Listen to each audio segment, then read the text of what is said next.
Hello.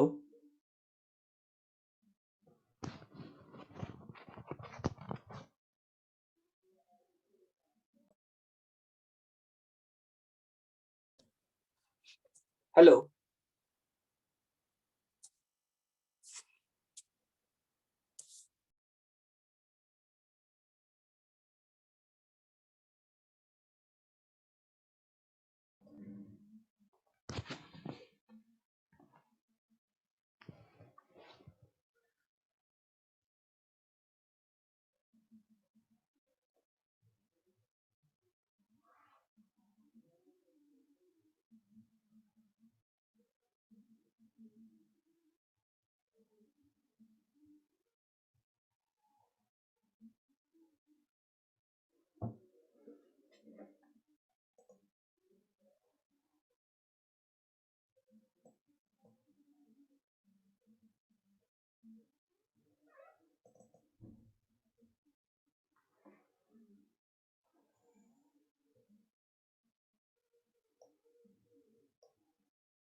Hello. Good morning to all. My voice is audible and screen. Okay. Nice. Good morning to all. कैसे हैं आप सभी लोग?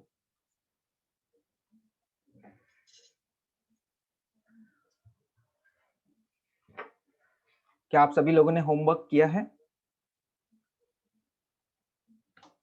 Yeah, I'm fine.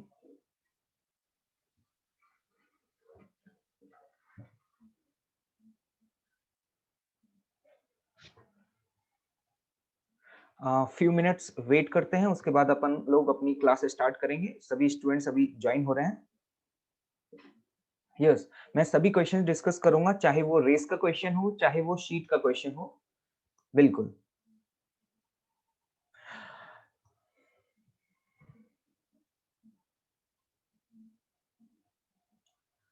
तो पढ़ाई पूरे जोश के साथ चल रही है। अब तो अबाउट 1 वीक हो चुका है, तो मुझे उम्मीद है कि सभी लोग एकदम स्टेबल हो गए होंगे।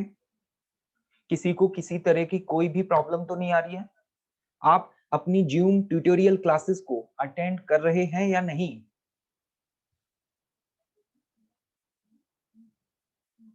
बिल्कुल। कुछ स्टूडेंट्स के ऐसे इश्यूज आए थे कि उनके ई सॉल्यूशन ऐप पर अभी फैकल्टीज को असाइन नहीं किया गया है। ऐसे कुछ स्टूडेंट्स की क्वेरीज आ रही थी, तो वो query with in 1 to 2 days solve हो जाएंगी, तो आप उसको लेकर के बिल्कुल भी पैनिक ना हो। और एक क्वेरी जो कि बहुत कॉमन क्वेरी है कि हमें जो भी मटेरियल एलिन के द्वारा प्रोवाइड किया गया है, क्या इसकी हमें हार्ड कॉपी प्रोवाइड की जाएगी? डेफिनेटली आपको इसकी जो भी हार्ड कॉपी है वो कुरियर के थ्रू आपके घर पे पहुंचाई जाएगी। जैसी सिचुएशन थोड़ा सा नॉर्मल होगा, आपको इसके बारे में और फर्दर इंफॉर्मेशन प्रोवाइड कर दी जाएगी। ठीक है।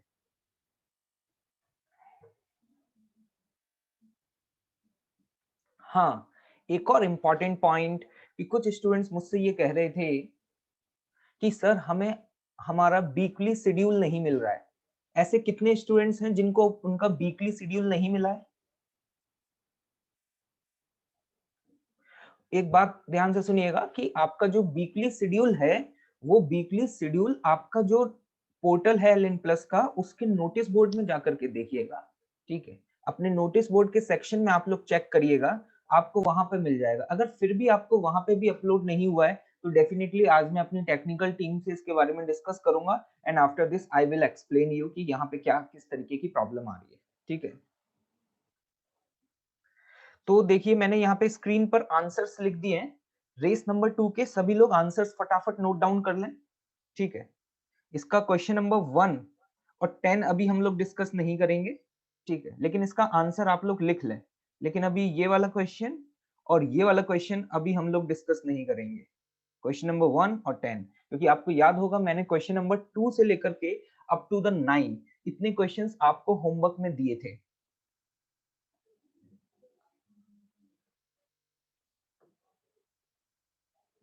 हाँ, तो चलिए अपन लोग अपना डिस्कशन स्टार्ट करते हैं। आप लोग अपने जो भी डाउट्स हैं एक बार मुझे अपने डाउट्स बता दीजिए, उसके बाद हम लोग डिस्कशन को स्टार्ट करें। ओके, क्वेश्चन नंबर 3, 9 और 5 में काफी ज्यादा कॉमन डाउट्स आ रहे हैं। ठीक है, हम सभी क्वेश्चंस को डिटेल में डिस्कस करेंगे, तो आपको बिल्कुल भी पैनिक होने की जरूरत नहीं है। हाँ, एक और बात जरा ध्यान से सुनिएगा।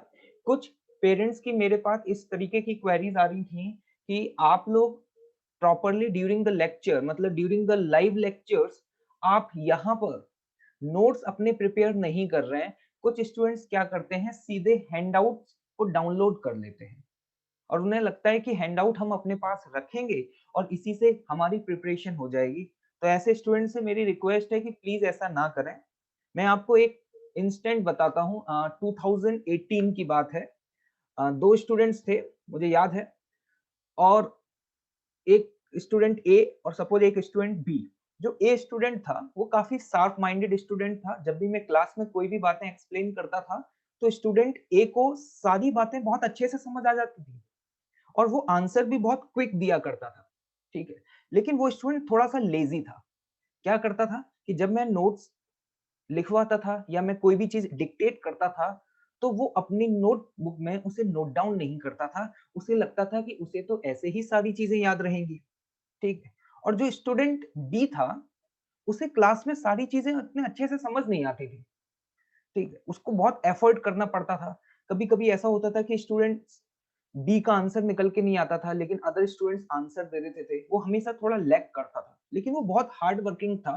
मैं जो भी बातें बोलता था या जो भी बातें लिखता था, उसे वो प्रॉपरली नोट डाउन करता था और घर जाकर के उन सभी क्वेश्चंस को अटेम्प्ट करता था जो क्वेश्चंस उसे क्लास में नहीं हुए थे। मतलब बहुत हार्ड वर्किंग था। जब एलिन के टेस्ट हुआ करते थे, तो स्टूडेंट ए के मार्क्स अच्छे आते थे और ए की रैंक बी के कंपैरिजन में भी बहुत अच्छी आती थी। लेकिन ये दोनों बहुत क्लोज फ्रेंड थे। तो जो स्टूडेंट बी था, उसे बहुत बुरा फील होता था कि वो इतनी मेहनत कर रहा है लेकिन फिर भी उसके मार्क्स कम आ रहे हैं। लेकिन पता है आपको, आपका जो एग्जाम था वो तो एक साल बाद होना था।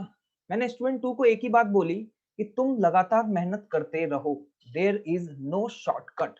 जो स्टूडेंट ए था वो नोट्स नहीं बनाता था, हमेशा कॉन्फिडेंट रहता था, अपने आप को स्मार्ट समझता था, और स्टूडेंट ए को पता है क्या लगता था कि उसे तो सारी चीजें ऐसे ही याद रहेंगी। और ये उसकी बहुत बड़ी भूल रही कि उसने कभी नोट्स नहीं बनाए। मैंने उसको बोला कि बेटा नोट्स बना लो, तो कहता था कि मैं स्टूडेंट से फोटोकॉपी करा लूंगा और उससे पढ़ लूंगा।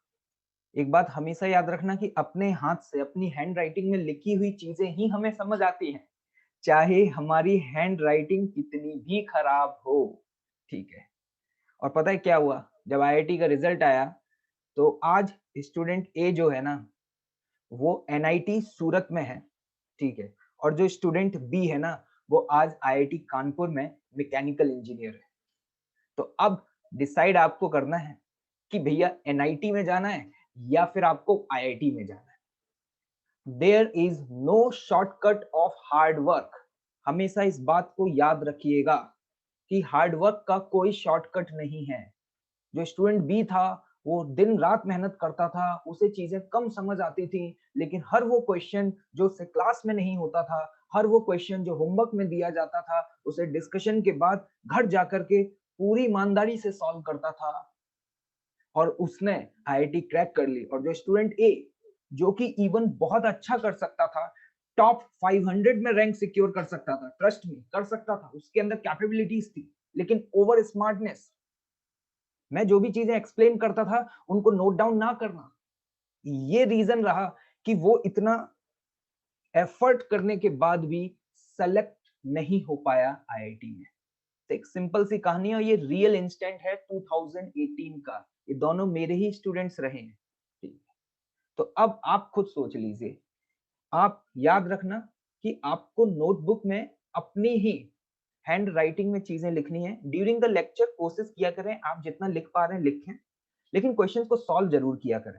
मान लो कुछ चीजें ऐसी होती हैं जो स्क्रीन पर लिखी हुई हैं, या समय की पाबंदी की वजह से आप उन चीजों को नोट डाउन नहीं कर पाए, तो डोंट गेट पैनिक। उसके लिए आप अपने नोटबुक में एक स्पेस को छोड़ दीजिए और मूव ऑन, आगे बढ़ जाइए। ठीक है। लेकिन जो भी क्वेश्चंस आपको दिए जा रहे हैं एटलीस्ट क्वेश्चंस को सॉल्व करिए। भले आप क्वेश्चन बाद में नोट डाउन कर लीजिएगा, उसके लिए नोटबुक में आप स्पेस छोड़ दीजिए, लेकिन अटेम्प्ट करें।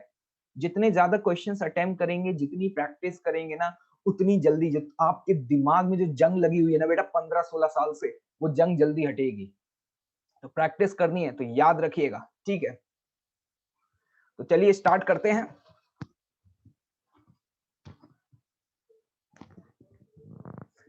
हाँ मैं भी एक्सप्लेन कर रहा हूँ। ठीक है। प्रीत मेहता, आप बार बार एक ही चीज टाइप ना करें। I am also very curious कि आपके सारे डाउट्स क्लियर करने हैं। ठीक है। बिल्कुल सभी क्वेश्चंस को डिटेल में डिस्कस करेंगे।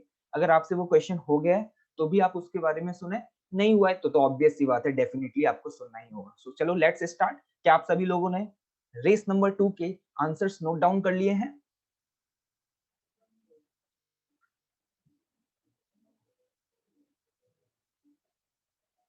कुछ स्टूडेंट्स कह रहे हैं कि मैं पहले रफ में नोट्स बनाता हूँ फिर उनको फेयर करता हूँ। देखो बेटा अभी तो क्या है कि ये चीजें अच्छी लगेंगी क्योंकि अभी तुम्हारे पास बहुत समय है। ठीक है। लेकिन after some time, after a 15 to 20 days आपका जो वर्कलोड है वो बढ़ता जाएगा। अभी आपकी जो क्लासेस की फ्रीक्वेंसी है वो भी बढ़ जाएगी। जैसे अभी आपकी पर डे 2 क्लासेस हो रही है, लेकिन फिर क्लासेस की फ्रीक्वेंसी बढ़ने लग जाएगी, तो आपको फिर इतना टाइम नहीं मिलेगा फेयर और रफ करने का। तो कोशिश करें एक ही बार लिखा करें, अच्छे से लिखा करें, अपनी कॉपी में सॉल्व किया करें। कॉपी को हमें सुंदर नहीं बनाना है। कुछ स्टूडेंट्स क्या करते हैं, 5 कलर के डिफरेंट डिफरेंट पेन रख लेंगे, नारंगी, गुलाबी, है ना, काला, उससे अंडरलाइन कर करके लिखेंगे, है ना। भैया नोट्स सुंदर नहीं होने चाहिए, नोट्स ऐसे होने चाहिए कि बस हमें समझ में आए। अरे हम नोट्स अपने लिए बना रहे हैं या किसी और के लिए बना रहे हैं? अपने लिए बना रहे हैं ना। ठीक है। तो ज्यादा सुंदर बनाने की जरूरत नहीं है, लेकिन हाँ ये है कि जो इंपॉर्टेंट की पॉइंट्स हैं उनको डेफिनेटली अंडरलाइन करके लिखिए, वहां पे स्टार मार्क करिए, ये ज्यादा जरूरी है। दिखने में सुंदर है या नहीं है ये जरूरी नहीं है, क्योंकि आपको नोट्स के बेसिस पे कोई सिलेक्शन देने वाला नहीं है, याद रखिएगा। ठीक है। तो चलिए लेट्स स्टार्ट द डिस्कशन। तो कितने स्टूडेंट्स हैं जिनके आउट ऑफ द 8 क्वेश्चंस 5 या 5 से ज्यादा, मतलब मोर देन 5 करेक्ट है? Okay nice. हाँ बढ़िया, बहुत सारे स्टूडेंट्स हैं। ठीक है। बिल्कुल। Nice, great great. ठीक है, जिन स्टूडेंट्स के नहीं है पैनिक ना हो, अभी तो शुरुआत है, धीरे धीरे अपन अपनी स्पीड को बढ़ाएंगे और अपनी मंजिल तक पहुंच के दिखाएंगे। Let's start. तो चलिए, एवरीवन स्क्रीन इज विजिबल? ठीक है, देखिएगा क्वेश्चन नंबर 2।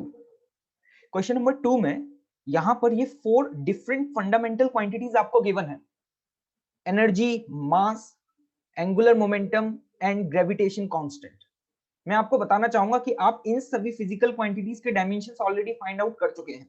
ठीक है, तो अब आपसे पूछा जा रहा है कि इस फिजिकल क्वांटिटी के डायमेंशंस क्या होंगे। ई एल स्क्वायर एम की पावर 5 और जी का स्क्वायर। आप यहां ध्यान रखिएगा, जो एल है, एल, ये एल लेंथ नहीं है, ये एल क्या है, एंगुलर मोमेंटम है। क्वेश्चन जल्दबाजी में पढ़ने में और इमोशनल होने में हम ये गलती कर देते हैं कि एल को देख करके लगता है कि एल तो यहाँ पर लेंथ को रिप्रेजेंट कर रहा है, लेकिन L is what, angular momentum. इन सभी के हम डायमेंशंस कैलकुलेट कर चुके हैं, आप नोट्स में देख सकते हैं। तो देखो यहाँ पर वही डायमेंशंस लिखे हुए हैं आपकी स्क्रीन पर, डायमेंशंस ऑफ एनर्जी। ठीक है, ये क्या है, डायमेंशन ऑफ एंगुलर मोमेंटम। आपको याद होगा कि जो एंगुलर मोमेंटम हुआ करता था उसका फॉर्मूला क्या था, जल्दी बताओ, एम वी इंटू आर। क्या एंगुलर मोमेंटम और मोमेंटम के डायमेंशन सेम थे? नहीं थे। एंगुलर मोमेंटम और momentum are two different physical quantities, जिनके डायमेंशंस भी डिफरेंट थे। लेकिन एंगुलर मोमेंटम के डायमेंशन और एक और ऐसी फिजिकल क्वांटिटी थी जिसके डायमेंशन सेम थे, and that was what, Planck's constant. याद है? तो ठीक है, ग्रेविटेशनल कांस्टेंट। तो ग्रेविटेशनल कांस्टेंट के डायमेंशंस ये आते हैं। ये कैसे आए? आपको याद होगा, एक एक्सप्रेशन लिखवाया था, F is equals to G m1 m2 divided by the r square। तो हम यहां पर इस एक्सप्रेशन को यूज करके यहां पर क्या हम G के डायमेंशन फाइंड कर सकते हैं? तो यहां से हमें ग्रेविटेशनल कांस्टेंट के डायमेंशंस मिल जाएंगे। बस, अब आपको सभी डिफरेंट फिजिकल क्वांटिटीज के डायमेंशंस अगर पता है तो आपको करना क्या है, आपके पास यहाँ पर जो ये एक्सप्रेशन दिया हुआ है, इस गिवन एक्सप्रेशन में सभी के डायमेंशंस को सब्स्टिट्यूट करना है। तो ये क्या था, ई एल स्क्वायर एम की पावर 5 एंड जी स्क्वायर। अब इसके आगे मैथ्स है, आपने इन सभी डायमेंशंस को यहाँ पे सब्स्टिट्यूट कर दिया, और जब हम इसे सॉल्व करते हैं तो अगर आप कैलकुलेशन में कोई भी एरर नहीं करेंगे, प्रॉपरली सॉल्व करके देख लेना, यहाँ पे सॉल्यूशन ऑलरेडी लिखा हुआ है। तो यहाँ पर ये क्वांटिटी में मास, लेंथ और टाइम सभी के डायमेंशंस जीरो आते हैं। यार एक बात बताओ, अगर डायमेंशंस जीरो आ रहे हैं मतलब हम ये कह सकते हैं कि यार ये वाली जो क्वांटिटी है ये मेरी डायमेंशनलेस है। और डायमेंशनलेस क्वांटिटी कौन सी होती है, क्या कुछ याद आ रहा है? एंगल। यहां पर ये जो 4 ऑप्शंस हैं, लेंथ, मास, टाइम और एंगल, तो which is the most appropriate और a correct answer? The angle will be the correct answer. आपको याद होगा कि दो तरीके के एंगल्स होते थे जिनको हम सप्लीमेंट्री यूनिट्स बोलते थे, एक प्लेन एंगल और दूसरा सॉलिड एंगल। जल्दी से बताओ, प्लेन एंगल की यूनिट क्या थी? प्लेन एंगल की यूनिट थी रेडियन, सब, और सॉलिड एंगल की यूनिट क्या थी? स्टेरेडियन। याद है? एक बात बताओ कि जो एंगल्स हैं क्या ये यूनिटलेस हैं? नहीं, यूनिट है लेकिन डायमेंशन लेस है। याद रखना, आगे जाकर के ये पॉइंट हम फिर से कवर करेंगे। ठीक है, आई होप कि क्वेश्चन नंबर 2 सभी को क्लियर होगा।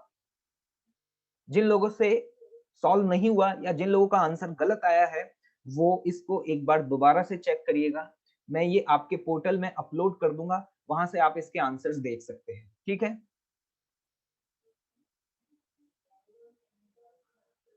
चलिए आगे बढ़ते हैं। क्वेश्चन नंबर 3 बहुत ही इंपॉर्टेंट क्वेश्चन है, देखिएगा ध्यान से। यहाँ पर ये बोला गया है कि हमारे पास 3 डिफरेंट फिजिकल क्वांटिटीज हैं, जैसा कि यहाँ क्वेश्चन में ऑलरेडी मेंशन है। Different, dimensionally different physical quantity. Dimensionally different physical quantity होने का मतलब है कि हमसे यहाँ पे बोला जा रहा है कि जो P का डायमेंशन होगा, क्या बेटा, जो P का डायमेंशन होगा वो Q के डायमेंशन के बराबर नहीं होगा, और जो Q का डायमेंशन होगा वो R के बराबर नहीं होगा। ये हमें दिया हुआ है। ये क्वेश्चन प्रिंसिपल ऑफ होमोजेनिटी का है। अब आपसे पूछा जा रहा है कि इनमें से कौन सी मीनिंगफुल क्वांटिटी हो सकती है। मीनिंगफुल मतलब जिसका अपने आप में कोई मीनिंग है। तो जरा देखें ध्यान से, यहाँ पे प्रिंसिपल ऑफ होमोजेनिटी वाला कॉन्सेप्ट लगाएंगे। जैसे हम ए ऑप्शन को देखें, ए ऑप्शन में लिखा है पी क्यू माइनस आर। अगर ये मीनिंगफुल है तो मीनिंगफुल तभी होगी अगर मैं प्रिंसिपल ऑफ होमोजेनिटी लगाऊं। तो प्रिंसिपल ऑफ होमोजेनिटी कहता है कि आप जिन दो चीजों को ऐड या सब्ट्रैक्ट कर रहे हैं उनके डायमेंशन सेम होने चाहिए। क्या आप यहाँ पे P इंटू क्यू को R के साथ ऐड कर रहे हैं? P इंटू क्यू को किसके साथ ऐड कर रहे हैं? R के साथ ऐड कर रहे हैं। तो अगर ये मीनिंगफुल क्वांटिटी हो तो उसके लिए P इंटू क्यू के डायमेंशंस R के बराबर होने चाहिए। तो ये तो पॉसिबल हो सकता है।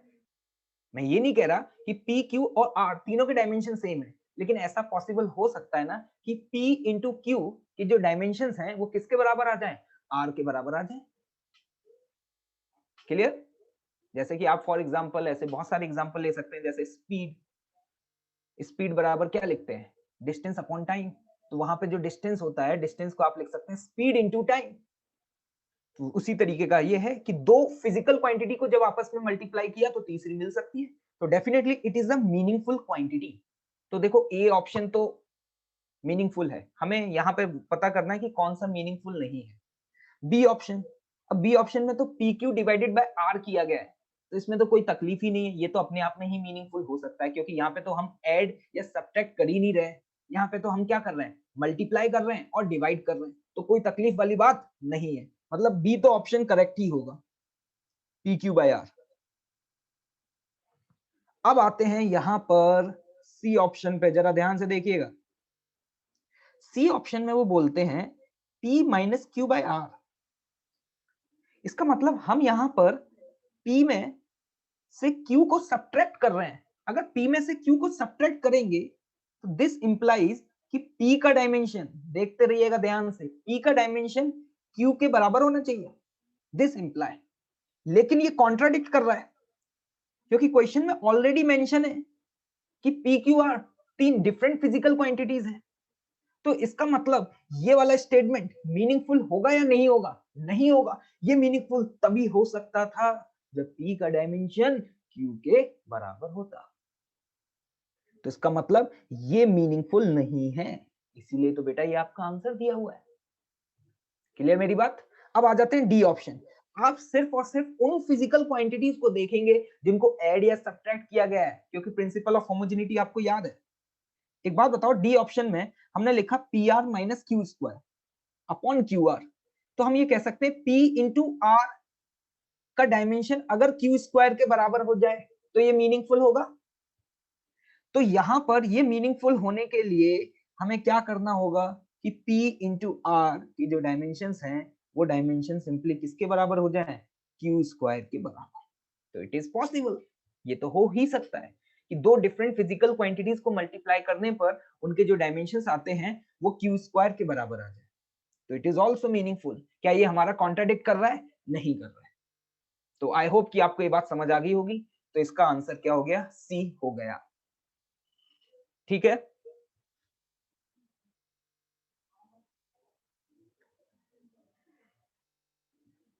आगे बढ़े।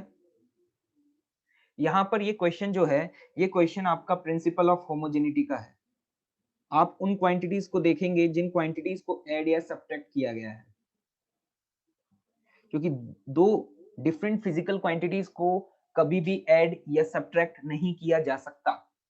सी ऑप्शन में P को और Q को सब्ट्रैक्ट किया गया है, तो ये तभी पॉसिबल हो सकता था जब P और Q के डायमेंशन सेम हो। लेकिन इट मे बी पॉसिबल कि P इंटू क्यू दो डिफरेंट फिजिकल क्वांटिटीज को मल्टीप्लाई करें और उसको R के साथ ऐड कर दें। क्लियर? चलिए आगे बढ़ते हैं। Question number 4। अगर आपको फिर भी कोई डाउट रह जाता है तो आपको पैनिक होने की जरूरत नहीं है। आप उस क्वेश्चन में वो चीजें मार्क कर लें और अपने ट्यूटोरियल क्लासेस में पूछते रहें। You don't need to get panic, just relax and enjoy. Fourth option, हाँ फोर्थ क्वेश्चन। देखो आपके सामने यहाँ पर ये एक फिजिकल क्वांटिटी दी हुई है। क्लियर? और अब आपसे पूछा जा रहा है which of the following have the dimensions of P into V। तो लोग क्या करते हैं ना, यहाँ पर हर ऑप्शंस को क्रॉस चेक करने लगते हैं। पहले वो डायमेंशंस फाइंड करते हैं, फिर क्रॉस चेक करते हैं। लेकिन बेटा इस क्वेश्चन में इतना सब कुछ तुम्हें करने की जरूरत ही नहीं पड़ेगी। आप क्या करो, ये वाला एक्सप्रेशन और ये वाला एक्सप्रेशन आपस में मल्टीप्लाई हो रहे हैं, तो इस एक्सप्रेशन को एक्सपेंड कर दो, इन दोनों एक्सप्रेशंस को आपस में मल्टीप्लाई कर दो। तो देखना यहाँ पर हम p को इस एक्सप्रेशन से मल्टीप्लाई कर देंगे और इस एक्सप्रेशन को इससे मल्टीप्लाई कर देंगे। तो जब इसको एक्सपेंड करेंगे, आई होप कि ये तो सभी को आता होगा, जब हम इसको एक्सपेंड करेंगे तो आपके सामने ये टर्म बन के आ जाएगा, और ये टर्म किसके बराबर होगा, nr इंटू टी के बराबर होगा। क्लियर? अब देखना प्रिंसिपल ऑफ होमोजेनिटी क्या कहता है, कि अगर आप फिजिकल क्वांटिटीज को ऐड कर रहे हैं, जैसे आप यहां पर P इंटू वी को इसके साथ ऐड कर रहे हैं, ये इसके साथ ऐड कर रहे हैं, ये इसके साथ ऐड कर रहे हैं, अगर ये सारी फिजिकल क्वांटिटीज आइदर ऐड या सब्ट्रैक्ट हो रही हैं, तो इसका मतलब क्या हुआ, इसका मतलब हुआ कि इन सभी के डायमेंशंस मस्ट बी क्या होने चाहिए, सेम होने चाहिए। क्या मेरी बात समझ में आ रही है? तो जरा देखना, according to the principle of homogeneity हम यहां पर ये कह सकते हैं कि इसका डायमेंशन, इसका डायमेंशन, इसका, इसका और इसका, इन सभी के डायमेंशन सेम होने चाहिए। क्या मेरी बात से सहमत हो? चमक रहा है या नहीं? अरे समझ आया कि नहीं? बहुत बढ़िया। तो जल्दी से बताओ एक बात, कि अब हमें P इंटू वी के डायमेंशन किस किस के सेम होंगे, तो क्या अब हम यहाँ ऑप्शन से मैच कर सकते हैं? तो जब आप ऑप्शन से मैच करते हैं तो एक तो आपका बी ऑप्शन मिल जाता है, एक आपका ए ऑप्शन मिल जाता है। Clear? This was the question number 4। Now come to the question number 5।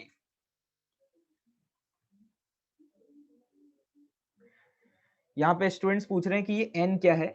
याद रखिएगा यहाँ पे जो n है, n ये बड़ी ही फेमस इक्वेशन है, आप आगे जाकर के केमिस्ट्री में पढ़ेंगे। वैसे तो मुझे मेंशन नहीं करना चाहिए क्योंकि यहाँ पे ऑलरेडी मेंशन कर दिया गया है कि जो n है, n is what, moles. Okay, तो moles is not a dimensionless quantity. Question number 5। Question number 5 में हमसे यहाँ पे पूछा जा रहा है कि ये क्या रिप्रेजेंट कर रहा है, इसका यूजुअल नोटेशन क्या होगा। तो सबसे पहले हमें डायमेंशंस निकालने होंगे। एक बात बताओ, ये आपके पास जो एक्सप्रेशन लिखा हुआ है, इस एक्सप्रेशन को थोड़ा सिंप्लीफाई कर लेते हैं। कुछ स्टूडेंट्स कहते हैं कि सर इसका मतलब क्या है, ये तो बस तुम्हें डराने के लिए दिया गया है। आधी जनता ने तो ये एक्सप्रेशन पढ़ते ही क्वेश्चन छोड़ दिया होगा। ये ना बेटा किताब का नाम लिखा हुआ है, आई.ई. इरोडो, आपकी फिजिक्स की एक रशियन ऑथर की ये किताब है। ठीक है, बड़ी फेमस किताब है। अभी आप आगे जैसे जैसे हम बढ़ेंगे तो आपको इस किताब के बारे में भी पता चलेगा। ठीक है, ये बस उस किताब का क्वेश्चन है, तो इसलिए यहाँ पे मेंशन कर दिया। लेकिन इस क्वेश्चन को सॉल्व करने के लिए इससे कोई लेना देना नहीं है। लैंग्वेज को पढ़ते ही आधी जनता छोड़ देती है। लेकिन अब ध्यान से देखना, इस क्वेश्चन में मैं यहाँ पे क्या लिख सकता हूँ, डेल्टा लैम्डा, इसको डिवाइड कर दिया, is equal to 2 v square into cos theta. ये बात तो समझ आ गई होगी। डेल्टा लैम्डा क्या रिप्रेजेंट कर रहा है, डेल्टा लैम्डा मैंने उस दिन बताया था, डेल्टा का मतलब क्या होता है, डेल्टा का मतलब क्या होता है, चेंज। तो यहाँ पे डेल्टा तो सिर्फ इतना बता रहा है, चेंज इन, ये जो लैम्डा है ना, ये वेव लेंथ होती है। ठीक है, तो एक बात बताओ, ये है change in lambda upon lambda, तो अपन इतना तो बोल सकते हैं कि इसका डायमेंशन और इसका डायमेंशन, दोनों के डायमेंशन सेम होंगे। मतलब मैं क्या कहना चाह रहा हूं, कि डेल्टा लैम्डा का डायमेंशन और डेल्टा का डायमेंशन, ये बिल्कुल वही बात है। याद करो, वेलोसिटी या चेंज इन वेलोसिटी का डायमेंशन क्या होता था, सेम होता था। तो अगर इन दोनों के डायमेंशन सेम है, जो कि किसके बराबर होंगे, लेंथ के बराबर होंगे, क्योंकि लेंथ है वेव लेंथ, तो डेल्टा लैम्डा अपॉन लैम्डा, ये पूरी क्वांटिटी क्या हो जाएगी, डायमेंशन लेस। मतलब हम ये कह सकते हैं कि लेफ्ट हैंड साइड में लिखी हुई जो क्वांटिटी है, क्या ये क्वांटिटी डायमेंशन लेस है? अगर ये क्वांटिटी डायमेंशन लेस है, तो राइट हैंड साइड वाली ये क्वांटिटी भी क्या होनी चाहिए, डायमेंशन लेस। ओहो, एक बात बताओ, ये cos थीटा लिखा हुआ है बेटा, एक बात बताओ कि क्या cos थीटा के डायमेंशन बता दो जल्दी से मुझे, cos थीटा के डायमेंशंस क्या होंगे? क्या ये भी डायमेंशन लेस होगा? क्या कुछ याद आ रहा है आप लोगों को? तो एक बात बताओ, ये वाली क्वांटिटी भी डायमेंशन लेस, ये तो ऑलरेडी डायमेंशन लेस है क्योंकि all angles are dimensionless. तो हम ये कह सकते हैं हमारे पास ये वाला जो एक्सप्रेशन लिखा हुआ है, क्या ये भी डायमेंशन लेस होना चाहिए? नहीं आई बात, मेरी समझ नहीं आई। तो अगर डायमेंशन लेस है तो हम कह सकते हैं कि ये क्वांटिटी डायमेंशन लेस तभी होगी जब देखो phi upon m v square की डायमेंशन किसके बराबर कर दें? 1 के बराबर। 2 क्यों नहीं लिखा सर? क्योंकि 2 इज अ नंबर, नंबर का डायमेंशन में कोई रोल नहीं है क्योंकि all numbers are dimensionless. अब समझदार हो, समझ आ गया होगा। यहाँ पर इसका जो डायमेंशन है, ये डायमेंशन किसके बराबर आ जाएगा? एम वी स्क्वायर के बराबर आ जाएगा। अगर एम वी स्क्वायर के बराबर डायमेंशन आ गया तो आप यहाँ पे समझ पा रहे हैं। ठीक है, स्टूडेंट कह रहा है कि सर आपने पावर नहीं लगाई। अरे पावर लगा भी दोगे तो कोई फर्क नहीं पड़ने वाला। लो भैया पावर लगा लो 1/2, इधर तो 1 ही है ना, स्क्वायर करोगे तो वो 1 ही बन जाएगा। 1 की पावर 2 क्या होती है? 1 ही होती है। तो यहाँ पे आप देख पा रहे हैं इसके डायमेंशंस वही आ जाएंगे जो किसके डायमेंशंस हैं? एनर्जी के डायमेंशंस। और हम क्या लिख पाएंगे? एम एल स्क्वायर टी की पावर -2। क्लियर? तो हमारे पास यहां से डायमेंशंस आ चुके हैं। ठीक है, lambda is not a dimensionless quantity. बेटा तो मेरी बात ध्यान से ही नहीं सुन रहे हो। लैम्डा थोड़ी ना डायमेंशनलेस क्वांटिटी थी। लैम्डा के तो डायमेंशन एल के बराबर थे, लेकिन जब आपने डेल्टा लैम्डा अपॉन लैम्डा किया तो एल अपॉन एल आने की वजह से ये ओवरऑल जो क्वांटिटी है ये डायमेंशनलेस हो जाएगी। मैं फिर से लिख देता हूं, dimensions of delta lambda upon lambda is what? This one। ठीक है, चलिए आगे बढ़ते हैं। It was the question number 5। क्या सभी को समझ में आ गया है? बहुत अच्छे, बहुत अच्छे। बेटा स्क्वायर रूट का भी यहाँ पे कोई फर्क नहीं पड़ेगा क्योंकि राइट हैंड साइड में आपको 1 दिया हुआ है। अगर आप यहाँ पे स्क्वायर रूट कर भी देंगे तो उसके बाद आपको 1 का करना पड़ेगा ना। तो यहाँ से वहीं पहुंचेंगे। थोड़ा सा मैथ्स का यूज करें, basic maths. Yes, question number 6। किसी को डाउट क्वेश्चन नंबर 6 में?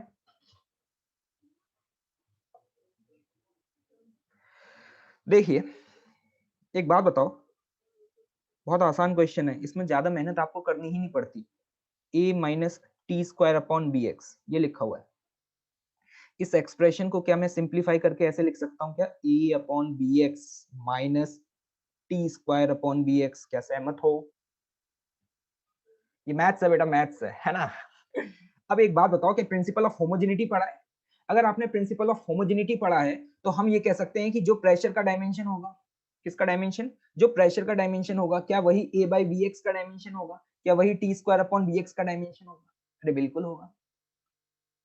क्वेश्चन देखते ही बस एकदम से सॉल्व मत करने लग जाया करो। कुछ लोगों ने इस क्वेश्चन को कैसे सॉल्व किया होगा? पहले a के डायमेंशन निकाले होंगे, फिर b के निकाले होंगे, फिर a बटे b किया होगा, आंसर वहां से भी आ जाएगा। लेकिन हमें क्वेश्चन को जल्दी सॉल्व करना है। ऐसा थोड़ी है कि सर एक क्वेश्चन किया लेकिन सर 20 मिनट लग गए। अरे क्वेश्चन जल्दी सॉल्व करना है तो एक बात बताओ, अगर यहां से मैं इस एक्सप्रेशन को देख रहा हूं तो p का डायमेंशन क्या मैं a बटे बी एक्स के डायमेंशन के बराबर कर सकता हूं? प्रिंसिपल ऑफ होमोजेनिटी फटाफट जल्दी से देखते जाए। हमें a अपॉन बी के डायमेंशन निकालने हैं तो हम यहाँ पे कह सकते हैं कि p इंटू एक्स का जो डायमेंशन होगा वही डायमेंशन a अपॉन बी का होगा। यहाँ पे क्या किया? यहाँ से जो x वाला टर्म था उसको इधर मल्टीप्लाई कर दिया। तो अपन को इसी के तो डायमेंशन फाइंड आउट करने हैं। और p है क्या? प्रेशर। अरे यार प्रेशर के दो डायमेंशन याद ही नहीं होंगे तुम्हें। फोर्स अपॉन एरिया याद करो, एम एल की पावर -1 टी की पावर -2 और x क्या है? x is what? x is the distance और डिस्टेंस मतलब l। देखो भैया देखो, जो आंसर आ चुका है, कौन सा आंसर मैच कर रहा है? देख लो जल्दी से, यहां से आपका आंसर क्या आ गया? एम टी की पावर -2। समझ आया? जिन लोगों से नहीं हुआ था क्या उनको समझ आया? बहुत बढ़िया, आगे बढ़े। ये था क्वेश्चन नंबर 6। ठीक है, चलिए आगे बढ़ते हैं। Question number 7। ये भी बढ़िया क्वेश्चन है, थोड़ा मेहनती क्वेश्चन है। ठीक है, इस क्वेश्चन में ऐसा कोई रॉकेट साइंस नहीं है, कुछ नया नहीं है। आपसे पूछा गया है कि इनमें से जो भी फिजिकल क्वांटिटीज दी हुई हैं इसमें से किसका डायमेंशनल फॉर्मूला ये होगा। तो हमें क्या करना होगा, यहाँ पर एक एक करके सभी ऑप्शंस को चेक करना होगा। चेक करने का मतलब हर ऑप्शंस के डायमेंशंस फाइंड आउट करने पड़ेंगे और फिर ये देखना होगा कि किस ऑप्शंस के डायमेंशंस हमारे मैच हो रहे हैं। क्लियर? जैसे कि पहला ऑप्शन दिया हुआ है एनर्जी अपॉन एरिया। क्या आपसे मैं एनर्जी डिवाइडेड बाय एरिया के डायमेंशंस पूछूं, क्या आप निकाल सकते हैं? ऑफ कोर्स, बिल्कुल निकाल सकते हैं। एनर्जी का डायमेंशन पता है, एरिया का डायमेंशन पता है, डिवाइड कर देंगे, यू विल गेट प्रेशर। अभी ये तो मुझे बताने की जरूरत ही नहीं है। Pressure is what? Force upon area, हम ऊपर भी निकाल चुके हैं। Force into length, this is the C option. ये आप देख रहे हैं ना, हम ऑप्शंस को चेक कर रहे हैं। ये ए ऑप्शन है, ये बी ऑप्शन है, ये सी ऑप्शन है और ये डी ऑप्शन है। लास्ट ऑप्शन क्या है? Pressure per unit length. इसका मतलब समझ रहे हैं? इस तरीके के भी क्वेश्चन पूछे जाएंगे। प्रेशर पर यूनिट लेंथ का मतलब क्या है? कि लेंथ को मल्टीप्लाई करेंगे, ये बोलने का तरीका होता है। इसका मतलब होता है पर यूनिट लिखने का मतलब pressure divided by length, P divided by L।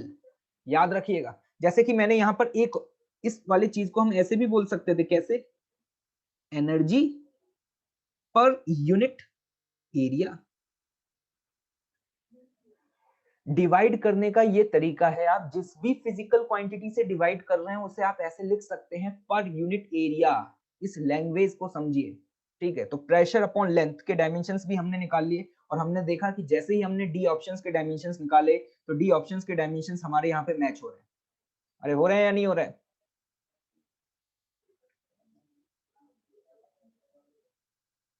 चलिए आगे बढ़े। समझ आ रहा है? कोई दिक्कत? कोई भी चीज अगर आप नोट डाउन नहीं कर पा रहे हैं तो don't get panic, just relax. I will share the PDF, आप उसमें से नोट डाउन कर लीजिएगा, ठीक है? Question number 8। 8 तो भैया हलवा है, हलवा। 8 में भी अगर तुम्हें डाउट है तो इसका मतलब पढ़ नहीं रहे हो, मेरी बातों को ध्यान से नहीं सुन रहे हो। 8 तो देखते ही हो जाता है। कुछ लोग कहते हैं कि सर मेरा आंसर ए आ रहा है। भैया ए क्यों आएगा? आप जरा इस एक्सप्रेशन को ध्यान से देखें तो ये एक्सप्रेशन कुछ ऐसा लिखा हुआ है, p equals to P naught into e की power minus alpha t square.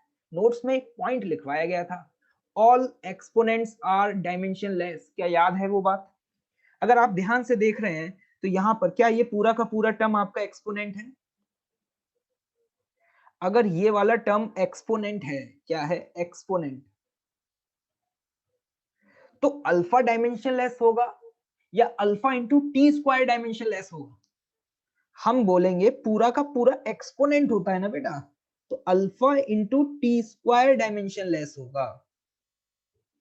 तो यहां से आपको देखते ही समझ आ गया होगा कि अल्फा के जो डायमेंशन हैं वो डायमेंशन क्या आ जाएंगे? टी की पावर -2।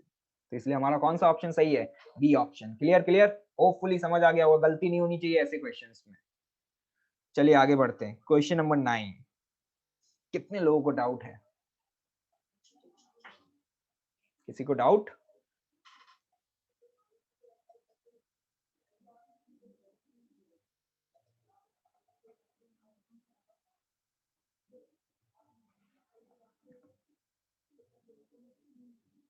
यस। क्वेश्चन नंबर 9 पढ़िए फटाफट। देखिए, इस क्वेश्चन को करने का सबसे बढ़िया तरीका क्या है पता है? बिल्कुल गलती नहीं होगी। अदरवाइज आपने अपने तरीके से किया होगा तो आपका एक आध ऑप्शन मिस हो गया होगा, है ना? मैं जो तरीका बता रहा हूँ अगर आप उससे सॉल्व करेंगे तो आपसे मिस नहीं होगा। कुछ लोग कह रहे होंगे सर ये यहाँ पे ये क्या लिखा हुआ है, ये कौन सी वाली डाइन है सर? है ये वो वाली डाइन नहीं है जो तुम्हारे सपनों में आती है, ठीक है? ये जो डाइन है ये मैं आपको बताना चाहूंगा, आगे जाकर के हम पढ़ेंगे भी। ये जो डाइन है it is the CGS unit of the force. इसको लिख लीजिएगा, ये क्या है? CGS unit of force. अगर कोई सीजीएस यूनिट पूछता है तो सीजीएस यूनिट क्या होगी? डाइन होगी। इसको मैं आगे डिटेल में एक्सप्लेन करूंगा, आपको परेशान होने की जरूरत नहीं है। अर्ग तो आपको पता ही होगा, मैंने उस दिन भी बताया था। सीजीएस यूनिट ऑफ वर्क या एनर्जी क्या होगी? अर्ग होगी, ठीक है? सर न्यूटन और डाइन में क्या रिलेशन होता है, जूल और अर्ग में क्या रिलेशन है, ये सारी चीजें हम आगे पढ़ेंगे। इसको लेकर के आप पैनिक ना हो, अभी हमें आगे समझना है, ठीक है? सॉल्व करने का तरीका क्या है देखें। आप क्या करें, जो कॉलम 1 में जितने भी ऑप्शंस दिए हुए हैं इन सभी के डायमेंशंस लिख लें, और कॉलम 2 में जितनी भी यूनिट्स दी हुई हैं इसके करस्पॉन्डिंग भी आप डायमेंशंस लिख लें। तो आपके लिए चीजें बहुत आसान हो जाएंगी। सर क्या कहना चाह रहे हो? जैसे कि मैं सिर्फ एक ऑप्शन करके बताता हूँ यहाँ पर, उसके बाद आप लोग खुद करेंगे। जैसे ए ऑप्शन में लिखा है energy density, energy per unit volume. मतलब मैं ये कह सकता हूँ E डिवाइडेड बाय V का डायमेंशन निकाल लो।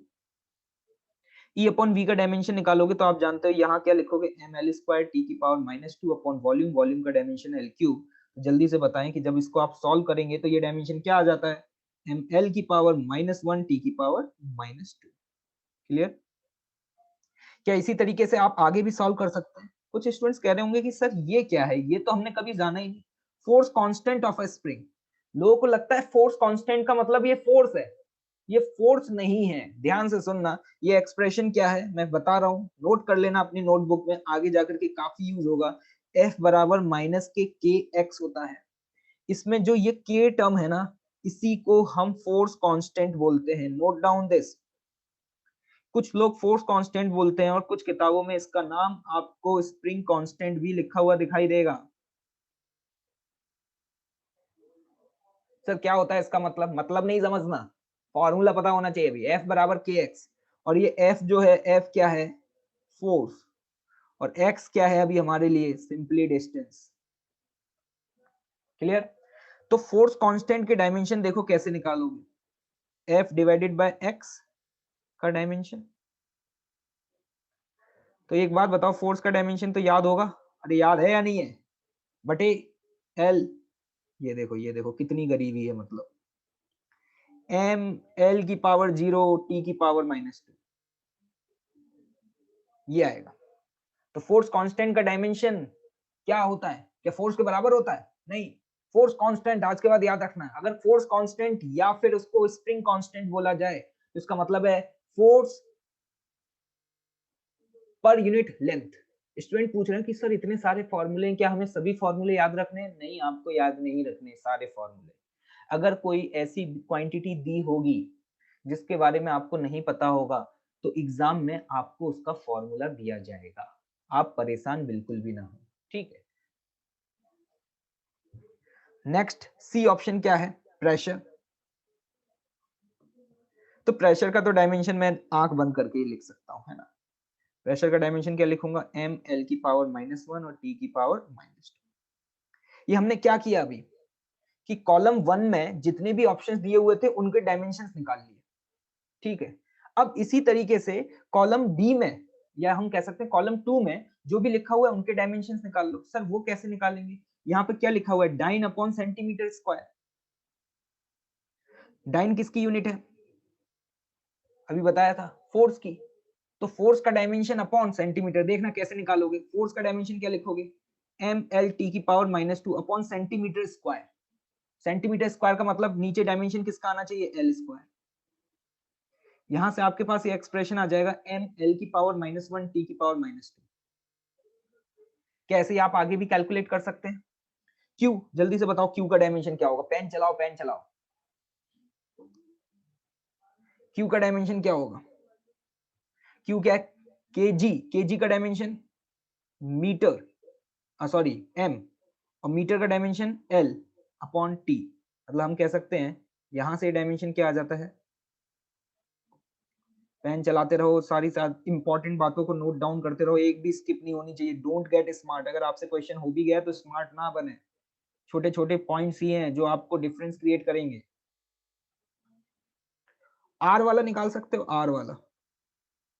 आर क्या लिखा है, अर्ग अपॉन सेंटीमीटर स्क्वायर। अर्ग किसकी यूनिट है, वर्क की। वर्क मतलब एनर्जी। क्या एनर्जी के डायमेंशंस आपको याद है? यस सर बिल्कुल याद है, एम एल स्क्वायर टी की पावर -2 अपॉन एल स्क्वायर। देखो बताओ इसके डायमेंशंस क्या निकल के आए तुम्हारे पास, एम एल की पावर 0 टी की पावर -2। अरे भैया नहीं आ रही बात समझ? ओहो क्या बात है, क्या बात है, गजब गजब। अरे ये क्या है सर, पास्कल। याद करो बताया था। पास्कल किसकी यूनिट थी? ये किसी की ऐसा यूनिट होती थी यार, पढ़ा भी होगा तुम लोगों ने। पास्कल ऐसा यूनिट थी प्रेशर की। तो एस के तो सीधे सीधे वही डायमेंशन हो जाएंगे जो प्रेशर के डायमेंशन होते हैं। ये लो, मैंने यहाँ पर column 1 as well as column 2, column 1 में मुझे फिजिकल क्वांटिटी दी हुई थी, कॉलम 2 में मुझे यूनिट दी हुई थी। इन दोनों की हेल्प से मैंने डायमेंशन निकाल लिए। अब इसके बाद इसको यहाँ पर बैठ करके सॉल्व करते रहो, कोई दिक्कत नहीं है। ये अंश बहुत देर से बोल रहे हैं कि मेरा क्वेश्चन नंबर 10 का आंसर गलत है। बेटा अंश, क्या मैंने पहली बात बताओ क्या क्वेश्चन 10 दिया था? नहीं दिया था, तो आपको ये टाइप ही नहीं करना चाहिए, ठीक है? मैंने अभी कहानी सुनाई थी, स्टूडेंट ए बनना है या बी बनना है। और दूसरी बात, मैंने जो आंसर्स लिखे हैं वो सही है, ठीक है? तुम्हें गलत लग रहा होगा क्योंकि तुम्हारा हो सकता है कि तुमने गलत तरीके से उसे सॉल्व किया हो। ठीक है बेटा, तो बातों को ध्यान से सुने, जो बताया जा रहा है उस पे ध्यान दें, अपनी बातों को बार-बार रिपीट ना करें। जो क्वेश्चंस मैंने दिए हैं अभी उनको डिस्कस करूंगा। क्वेश्चन 10 क्यों नहीं दिया था? सोचा तुमने? क्योंकि क्वेश्चन 10 में जो कॉन्सेप्ट यूज हो रहा है वो मैंने अभी पढ़ाया ही नहीं है। तो जब मैं पढ़ा दूंगा तो क्वेश्चन 10 भी डिस्कस कर लूंगा। क्यों? ठीक है? तो ये तरीका है, ठीक है? इस तरीके से आपसे इस क्वेश्चन में कोई भी गलती नहीं होगी। वैसे तो इस क्वेश्चन को करने के और भी बहुत सारे शॉर्ट मेथड हो सकते हैं, लेकिन उन शॉर्ट मेथड्स को हम आगे जाकर के टैकल करेंगे, अभी नहीं समझना, ठीक है? एक और चीज बता देता हूँ, जो आपने फोर्स कांस्टेंट देखा था, इसी तरीके से आगे जाकर के एक और टर्म आएगा, सरफेस टेंशन, ठीक है? नोट कर लेना। सरफेस टेंशन को हम लिखते हैं फोर्स अपॉन लेंथ। और आपको दिखाई दे रहा है कि स्प्रिंग कांस्टेंट भी आपका क्या है? Force upon distance. तो याद रखना कि सरफेस टेंशन का डायमेंशन, किसका डायमेंशन? सरफेस टेंशन का डायमेंशन और स्प्रिंग कांस्टेंट का डायमेंशन, इन दोनों के डायमेंशंस क्या होते हैं? सेम होते हैं। क्लियर? ओके, चलिए आगे बढ़ते हैं, ठीक है? देखो क्वेश्चन नंबर 9 को करने का यही सबसे बेस्ट वे है। अपने और भी तरीके हो सकते हैं, लेकिन उन तरीकों से क्या होगा कि आप एक आध ऑप्शन मिस कर देंगे। जैसे काफी सारे स्टूडेंट ने एक आध ऑप्शन मिस कर दिया था। डायमेंशंस निकाल करके इक्वेट करने की कोशिश करोगे तो ज्यादा समय नहीं लगेगा। मुझे एक्सप्लेन करने में जरूर समय लगा, अगर आप डायमेंशन जल्दी जल्दी लिखते तो आपको इतना समय नहीं लगता, ठीक है? चलिए आगे बढ़ते हैं। तो हम लोग रेस नंबर 2 पूरी कंप्लीटली डिस्कस कर चुके हैं, ठीक है? चलिए अब क्या डिस्कस करना था? शीट, आ जाइए, शीट पर आ जाते हैं। Exercise O1, yes. The dimensional formula for which of the following pair is not the same? प्रशांत, एक ही चीज को क्यों टाइप कर रहे हो बेटा? प्रेशर एंड एनर्जी डेंसिटी का सेम डायमेंशन है। बिल्कुल, देखो खुद से करके भी देखो। डायमेंशंस निकालने नहीं आते तुम्हें? हाँ, देखें, the dimensional formula for which of the following pair is not the same. अब आपको लग रहा होगा सर इंपल्स क्या है, तो मैं बता देता हूँ, ये इंफॉर्मेशन है आप लोगों के लिए, याद रखिएगा, आगे जाकर के हम पढ़ेंगे भी। इंपल्स, जिसको हम आई से रिप्रेजेंट करते हैं, और ये बराबर होता है क्या? The change in momentum. किसके बराबर होता है बेटा? Change in momentum. Change in momentum मतलब final momentum minus initial momentum.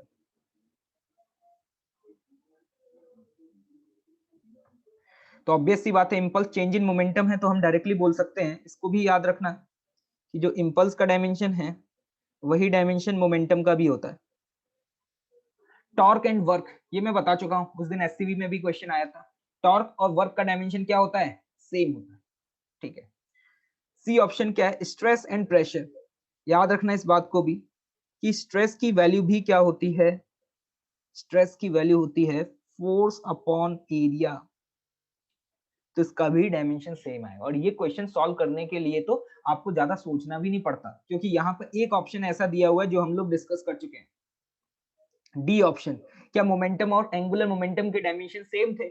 नहीं थे, तो इसलिए D option will be the correct answer. मतलब और ऑप्शंस को चेक करना ही नहीं है, अगर आपका सीधे निशाना डी पे लगा तो आपको पता है सिंगल करेक्ट है, चार में से कोई एक ही होगा, और डी दिख गया तो बचे हुए देखने की जरूरत ही नहीं पड़ेगी। लेकिन हमें सारे ऑप्शंस देखने हैं। हमारा मोटिव ये नहीं है कि सिर्फ इस क्वेश्चन का आंसर आए, हमारा मेन ऑब्जेक्टिव ये है कि इस तरह के अगर हमें कभी भी कोई क्वेश्चंस मिले तो हम उसे सॉल्व कर पाए, ठीक? Question number 2, which of the following set, ये बड़ा ही इंपॉर्टेंट क्वेश्चन है, can be set a fundamental quantities. हम इनमें से किसको फंडामेंटल क्वांटिटी के सेट कंसिडर कर सकते हैं? प्रीत बेटा, एंगुलर मोमेंटम क्या होता है? ये आप मुझसे ना पूछें, क्योंकि आपको तो ये भी नहीं पता होगा कि अभी स्ट्रेस क्या होता है ना? तो हमने अभी तक ये बात तो की नहीं है कि कौन सी फिजिकल क्वांटिटी क्या रिप्रेजेंट कर रही है। ठीक, ये क्वेश्चन नंबर देखें, बड़ा ही इंपॉर्टेंट क्वेश्चन है कि which of the following can be a set of fundamental quantities. इस तरीके के क्वेश्चन आगे भी बहुत आएंगे। ठीक है, इसमें से पूछा है कि किसको हम फंडामेंटल सेट कंसिडर कर सकते हैं। अब तुम कहोगे वो तो सर हमने सिर्फ 7 फिजिकल क्वांटिटीज पढ़ी थी, लेकिन मैंने एक बात बताई थी कि आप अपना भी तो कोई लोकल सिस्टम बना सकते हैं। फंडामेंटल सेट अगर आप बना रहे हैं तो आपको शर्त ये रखनी पड़ेगी कि आपने जो भी क्वांटिटीज को फंडामेंटल कंसिडर किया है वो आपस में एक दूसरे से इंडिपेंडेंट हो। मतलब एक के डायमेंशंस बची हुई दो फिजिकल क्वांटिटी या एक फिजिकल क्वांटिटी से हम ड्राइव ना कर पाए। जैसे कि अगर आप ध्यान से देखें ए ऑप्शन में वेलोसिटी, लेंथ और टाइम, आपको पता है कि जो वेलोसिटी का डायमेंशन है क्या वो आप लेंथ और टाइम की हेल्प से ड्राइव कर सकते हैं? क्योंकि आप जानते हैं कि जो वेलोसिटी का डायमेंशन होगा वो डायमेंशन क्या होगा?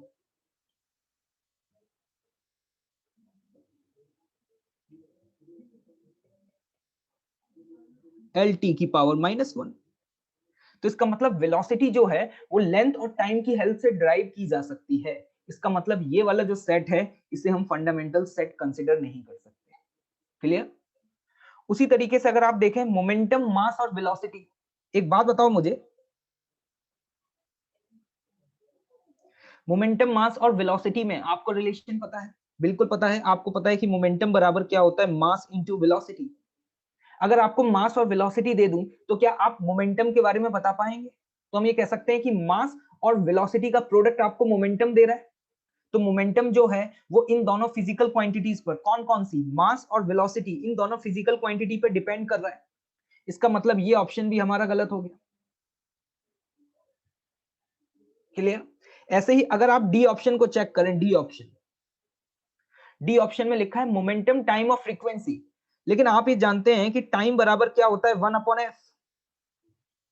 तो टाइम और फ्रीक्वेंसी एक दूसरे पे डिपेंडेंट है ना।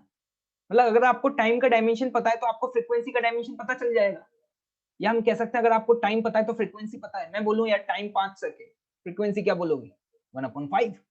तो हम ये कह सकते हैं यहाँ पर कि आपको जो फिजिकल क्वांटिटी दी हुई है, टाइम और फ्रीक्वेंसी, ये दोनों एक दूसरे पे डिपेंड कर रहे हैं। तो ये भी मेरा फंडामेंटल सेट नहीं हो सकता। बचा कौन सा option? C option. C option में दिया है फोर्स, मास और वेलोसिटी। ये फंडामेंटल सेट हो सकता है, क्योंकि अगर मैं आपको मास और वेलोसिटी दे दूं तो आप फोर्स नहीं बता सकते। आपको फोर्स अगर निकालना है तो फोर्स बराबर होता है मास इंटू एक्सेलरेशन। जब आप मास को एक्सेलरेशन से मल्टीप्लाई करेंगे तब आपको फोर्स मिलेगा, या हम कह सकते हैं तब आप फोर्स को ड्राइव कर सकते हैं। इसलिए the correct answer is C. किसी स्टूडेंट को अगर यहाँ कुछ समझ नहीं आया हो तो परेशान मत होना। इस टाइप के क्वेश्चंस को टैकल कैसे किया जाता है हम इस चैप्टर में आगे और भी देखेंगे। अभी तो हमने लॉजिकली देख लिया, लॉजिक अगर समझ नहीं आ रहा है जस्ट रिलैक्स, आगे आपको एक और तरीका बताऊंगा। ठीक है, ये था क्वेश्चन नंबर 2, इसको मार्क करके रखिएगा, याद रखिएगा इसको। जो भी आपको फंडामेंटल सेट दिया हुआ है उसमें से कोई भी एक फिजिकल क्वांटिटी बची हुई फिजिकल क्वांटिटी से अगर ड्राइव हो जाती है तो उसे हम फंडामेंटल सेट नहीं कह सकते, क्योंकि याद करो फंडामेंटल सेट की डेफिनेशन क्या थी? फंडामेंटल सेट की डेफिनेशन थी कि सारी फिजिकल क्वांटिटीज आपस में एक दूसरे से क्या होनी चाहिए? इंडिपेंडेंट। हाँ, question number 3, which of the following functions may be performed if a and b possess the different dimensions? कौन सा फंक्शंस आप मतलब पॉसिबल है आपके लिए अगर a और b के डायमेंशन सेम नहीं है? तो एडिशन पॉसिबल है क्या? क्या सब्ट्रैक्शन पॉसिबल है? नहीं।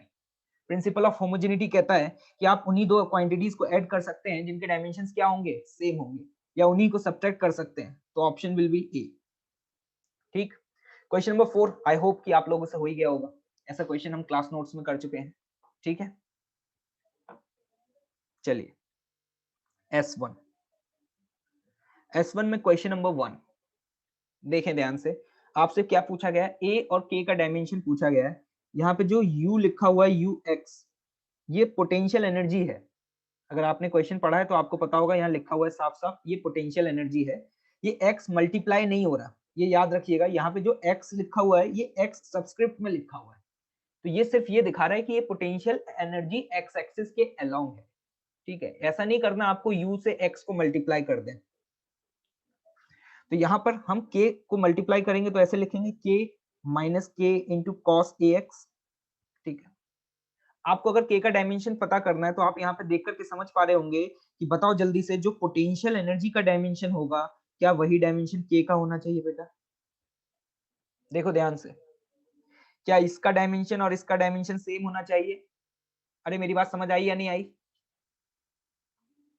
बहुत अच्छे। तो एक बात बताओ, क्या k का डायमेंशन तुमको पता होगा? यस बिल्कुल पता होगा, क्योंकि पोटेंशियल एनर्जी का डायमेंशन पता है। पोटेंशियल एनर्जी का डायमेंशन क्या होगा? सारी एनर्जी के डायमेंशन सेम ही होते हैं, चाहे वो पोटेंशियल हो चाहे वो काइनेटिक हो। बहुत बढ़िया।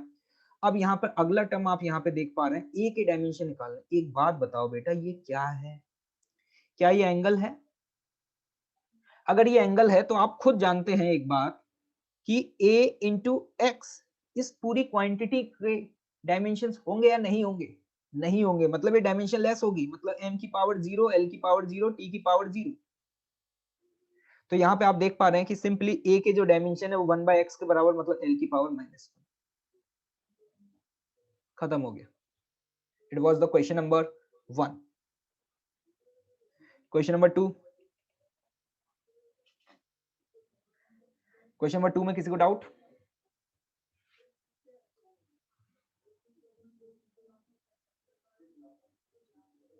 इंपल्स का डायमेंशन लीनियर मोमेंटम के बराबर होगा, ठीक है बेटा।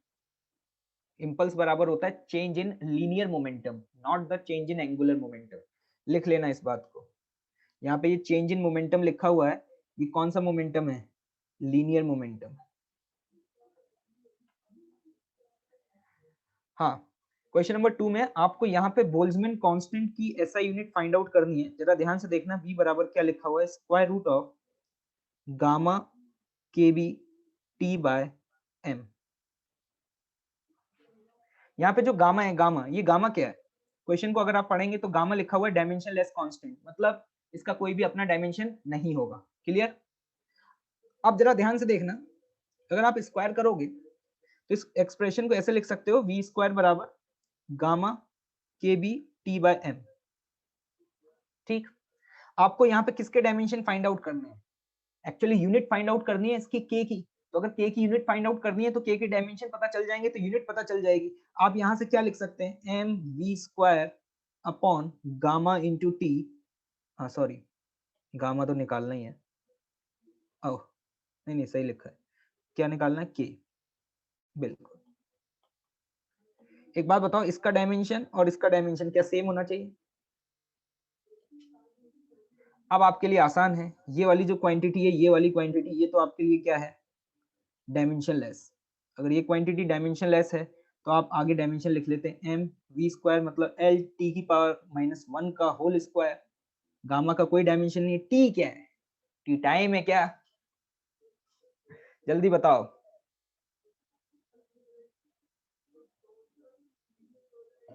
ये एक स्टूडेंट यहाँ पे लिख रहे हैं कि सर डिस्कशन जल्दी कंप्लीट करो। बेटा मुझे लगता है कि तुम डिजर्व ही नहीं करते जेई जैसे प्रिपरेशन। अगर तुम्हें लगता है कि ये डिस्कशन होना ही नहीं चाहिए तो यू डोंट डिजर्व कि आप इस डिस्कशन में इन्वॉल्व हो और आप जेई जैसे एग्जाम की प्रिपरेशन करें यार। क्योंकि जो डिस्कशन है ना वही इंसान को सेलेक्ट कराता है, कंटेंट नहीं कराता सेलेक्ट।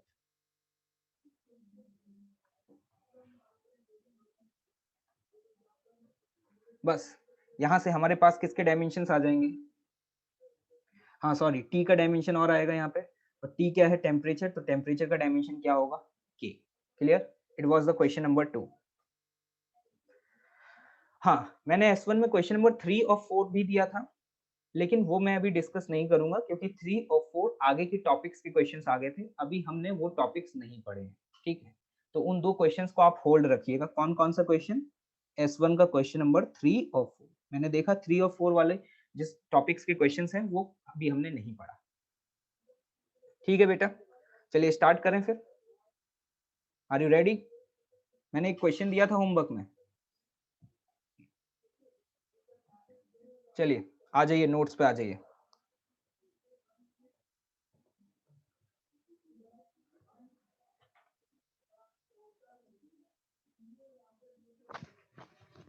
Yes, let's start.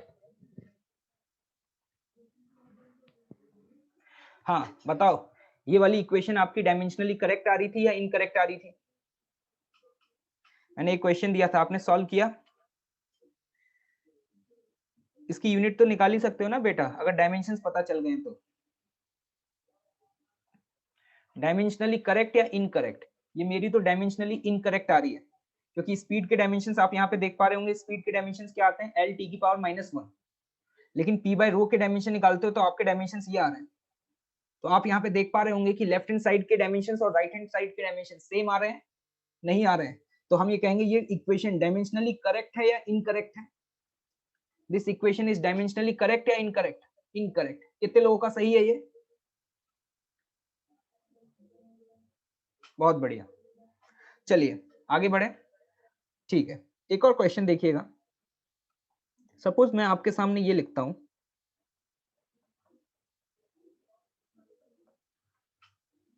यहां पे ये क्या रिप्रेजेंट कर रहा है?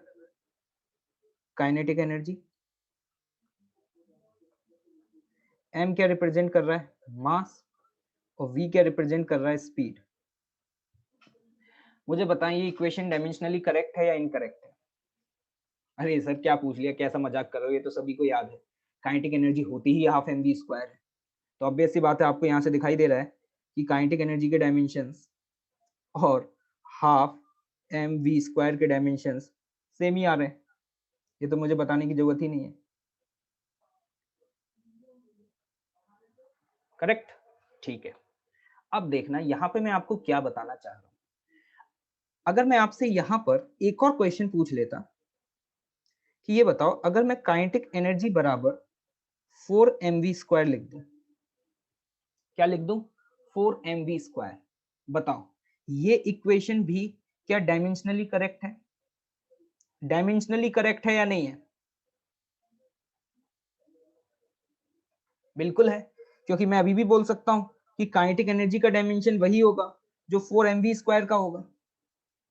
आपने यहाँ पर mv² के आगे किस कांस्टेंट का मतलब किस नंबर का मल्टीप्लाई किया है, उससे तो मुझे कोई लेना देना ही नहीं है, क्योंकि नंबर्स आर डायमेंशनलेस। अगर नंबर डायमेंशनलेस होते हैं तो उससे तो कोई फर्क पड़ेगा ही नहीं। आगे मैं 1/2 का मल्टीप्लाई करूं, 4 का मल्टीप्लाई करूं, 5 का मल्टीप्लाई करूं, क्या उससे डायमेंशन चेंज हो जाएंगे? नहीं होंगे। तो इसका मतलब क्या समझ आया कि अगर कोई इक्वेशन डायमेंशनली करेक्ट है तो इट मे बी पॉसिबल कि वो इक्वेशन करेक्ट ना हो। जैसे कि आप ये देख पा रहे हैं, ये वाली इक्वेशन डायमेंशनली करेक्ट है, लेकिन ये इक्वेशन अपने आप में क्या है? करेक्ट है, इनकरेक्ट है? ये एक्सप्रेशन क्या है?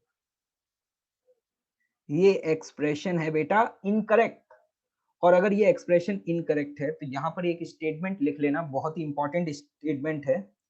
इफ इक्वेशन इज करेक्ट, जो भी आपको इक्वेशन दी हुई है, अगर इक्वेशन करेक्ट होगी then it must be dimensionally correct. Clear? अगर कोई इक्वेशन करेक्ट है तो वो डायमेंशनली करेक्ट होगी, but vice versa may not be true. लेकिन इसका उल्टा जरूरी नहीं है कि सही हो। इसका उल्टा मतलब अगर कोई इक्वेशन डायमेंशनली करेक्ट है तो इट डजंट मीन कि वो इक्वेशन सही होगी। वो इक्वेशन सही भी हो सकती है और वो इक्वेशन गलत भी हो सकती है। क्लियर? दोबारा से बता रहा हूं, देख लेना। आपको यहां पे दिखाई दे रहा है ये जो एक्सप्रेशन लिखा हुआ है, ये एक्सप्रेशन बिल्कुल करेक्ट है। काइनेटिक एनर्जी का एक्सप्रेशन यही होता है। तो देखो इसके डायमेंशंस भी सेम आ रहे हैं। लेकिन ये आपने एक्सप्रेशन जो लिखा हुआ है, ये एक्सप्रेशन करेक्ट है या इनकरेक्ट है? इनकरेक्ट है। अगर ये एक्सप्रेशन इनकरेक्ट है लेकिन फिर भी ये डायमेंशनली क्या आ रहा है? करेक्ट आ रहा है। तो हम ये कहना चाह रहे हैं कि अगर कोई एक्सप्रेशन इनकरेक्ट है तो भी पॉसिबल है कि वो डायमेंशनली करेक्ट हो सकता है। तो ये वही बता रहा है कि अगर इक्वेशन करेक्ट है तो गारंटी है कि वो डायमेंशनली तो करेक्ट होगा ही होगा, लेकिन उसका उल्टा सही भी हो सकता है और गलत भी हो सकता है। जैसे कि फॉर एग्जांपल एक मैं आपको एक क्वेश्चन दूं, v बराबर u प्लस 280, इक्वेशन v बराबर u प्लस 80। यहाँ पे v क्या है? ये शायद आपने कभी इक्वेशन देखी होगी। फाइनल वेलोसिटी u बराबर इनिशियल वेलोसिटी, a क्या है एक्सेलरेशन, और t क्या है टाइम। मुझे एक बात बताओ, ये इक्वेशन डायमेंशनली करेक्ट है या इनकरेक्ट है? अगर आपको डायमेंशनली चेक करना है तो प्रिंसिपल ऑफ होमोजेनिटी से बोलेंगे कि जो b का डायमेंशन है, जो u का डायमेंशन है और जो 280 का डायमेंशन है, इन तीनों के डायमेंशन सेम होने चाहिए। सहमत हो? अगर तीनों के डायमेंशन सेम होने चाहिए तो आप यहाँ पे लिखोगे कि जो v का डायमेंशन है वही डायमेंशन u का होना चाहिए और वही डायमेंशन 280 का होना चाहिए। आप खुद निकाल के देख लो, v का डायमेंशन भी क्या आएगा, l t की पावर -1, क्योंकि ये वेलोसिटी है और u भी वेलोसिटी है, तो वेलोसिटी चाहे इनिशियल हो या फाइनल हो, डायमेंशन तो सेम होगा। 280, 2 तो कांस्टेंट है, और a क्या है एक्सेलरेशन, एक्सेलरेशन का डायमेंशन l t की पावर -2 इंटू t। देखो ध्यान से, क्या तीनों फिजिकल क्वांटिटीज के डायमेंशन यहां पर सेम आ रहे हैं? ये इक्वेशन डायमेंशनली करेक्ट है या इनकरेक्ट है, जल्दी से बताएं। ये इक्वेशन डायमेंशनली करेक्ट है, मतलब हम यहां पर कहेंगे कि ये इक्वेशन डायमेंशनली करेक्ट होगी।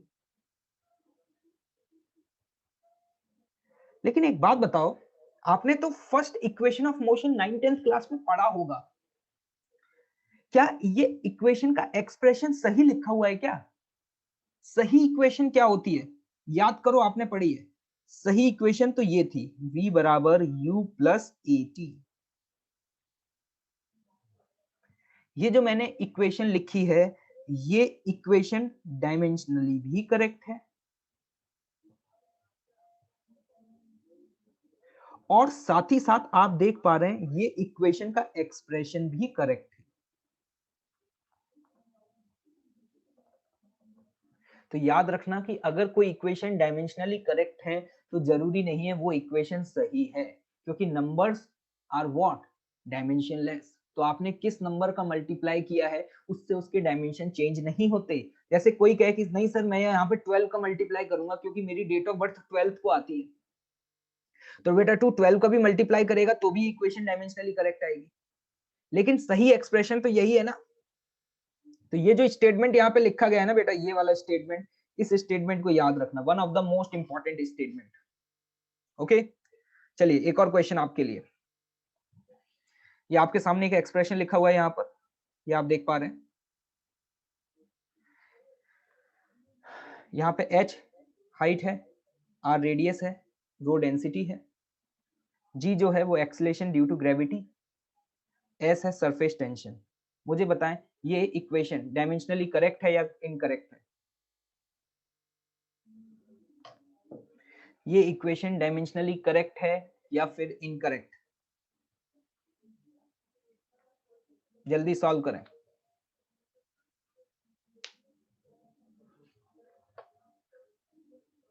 h हाइट है, इसका डायमेंशन सिंपली क्या हो जाएगा l, r रो g upon 2s cos theta. अब इसका डायमेंशन निकालना है, बताओ। r क्या है रेडियस, रेडियस का डायमेंशन l, रो क्या है डेंसिटी, डेंसिटी का डायमेंशन बताओ क्या लिखोगे, m l की पावर -3। g क्या है, g है एक्सेलरेशन ड्यू टू ग्रेविटी, उसका डायमेंशन होगा l t की पावर -2 अपॉन 2, 2 तो कांस्टेंट है, 2 भी कांस्टेंट है और cos थीटा भी क्या है डायमेंशनलेस। सिर्फ सरफेस टेंशन के डायमेंशंस आएंगे, और सरफेस टेंशन के डायमेंशंस आपको पता होने चाहिए, ये आप निकाल सकते हैं, फोर्स अपॉन लेंथ। तो यहाँ से डायमेंशन निकालेंगे तो ये डायमेंशन क्या आ जाएगा, m t की पावर -2। ये बन रहा है बेटा मेरा। बताओ यहाँ से डायमेंशन क्या आ रहा है, राइट हैंड साइड का डायमेंशन, राइट हैंड साइड का डायमेंशन l आ रहा है या l की पावर -1 आ रहा है, l की पावर -1 आ रहा है। तो बताओ ये इक्वेशन डायमेंशनली करेक्ट या इनकरेक्ट? हम कहेंगे यहाँ पे लेफ्ट हैंड साइड का जो डायमेंशन है वो राइट हैंड साइड के डायमेंशन के बराबर है या नहीं, नहीं है, मतलब ये इक्वेशन क्या है डायमेंशनली इनकरेक्ट।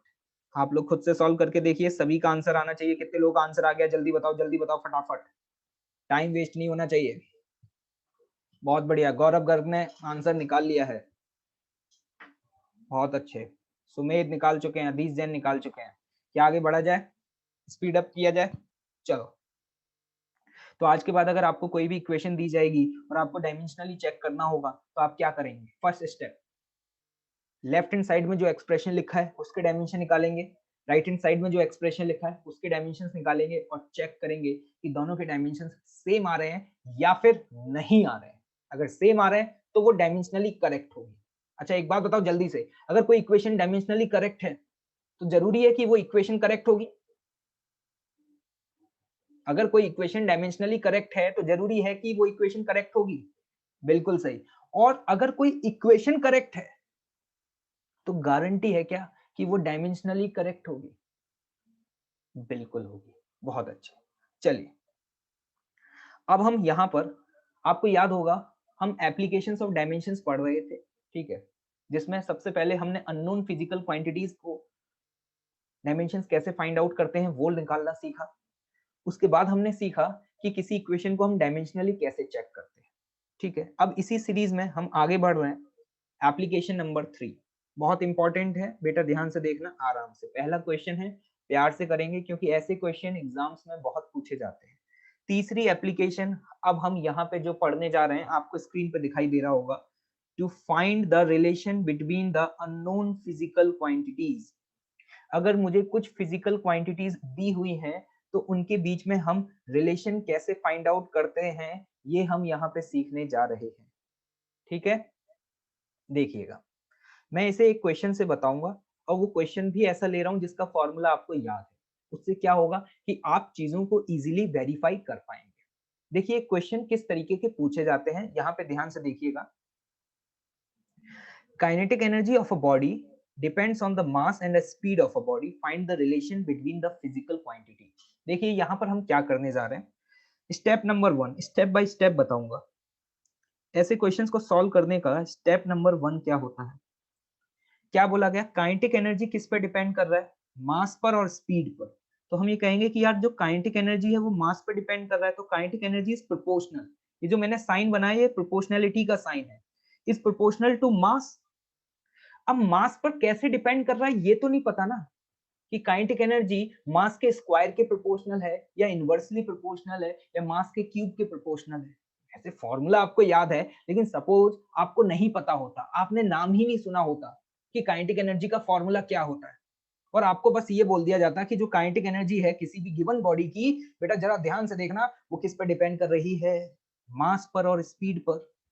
तो मैं ये कहूंगा कि जो काइनेटिक एनर्जी है वो मास पर डिपेंड कर रही है, लेकिन मास पर कैसे डिपेंड कर रही है नहीं पता। तो मैं मान लेता हूं कि यहाँ पर m की पावर क्या, x।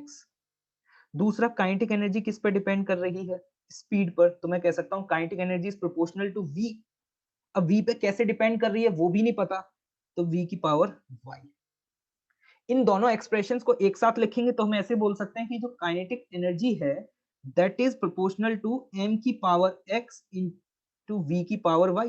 पहली बार कर रहा हूं इसलिए मैं बार बार ये सारे स्टेप्स लिख करके बता रहा हूँ, ठीक है। ऐसे लिख सकते हैं, क्या क्लियर है?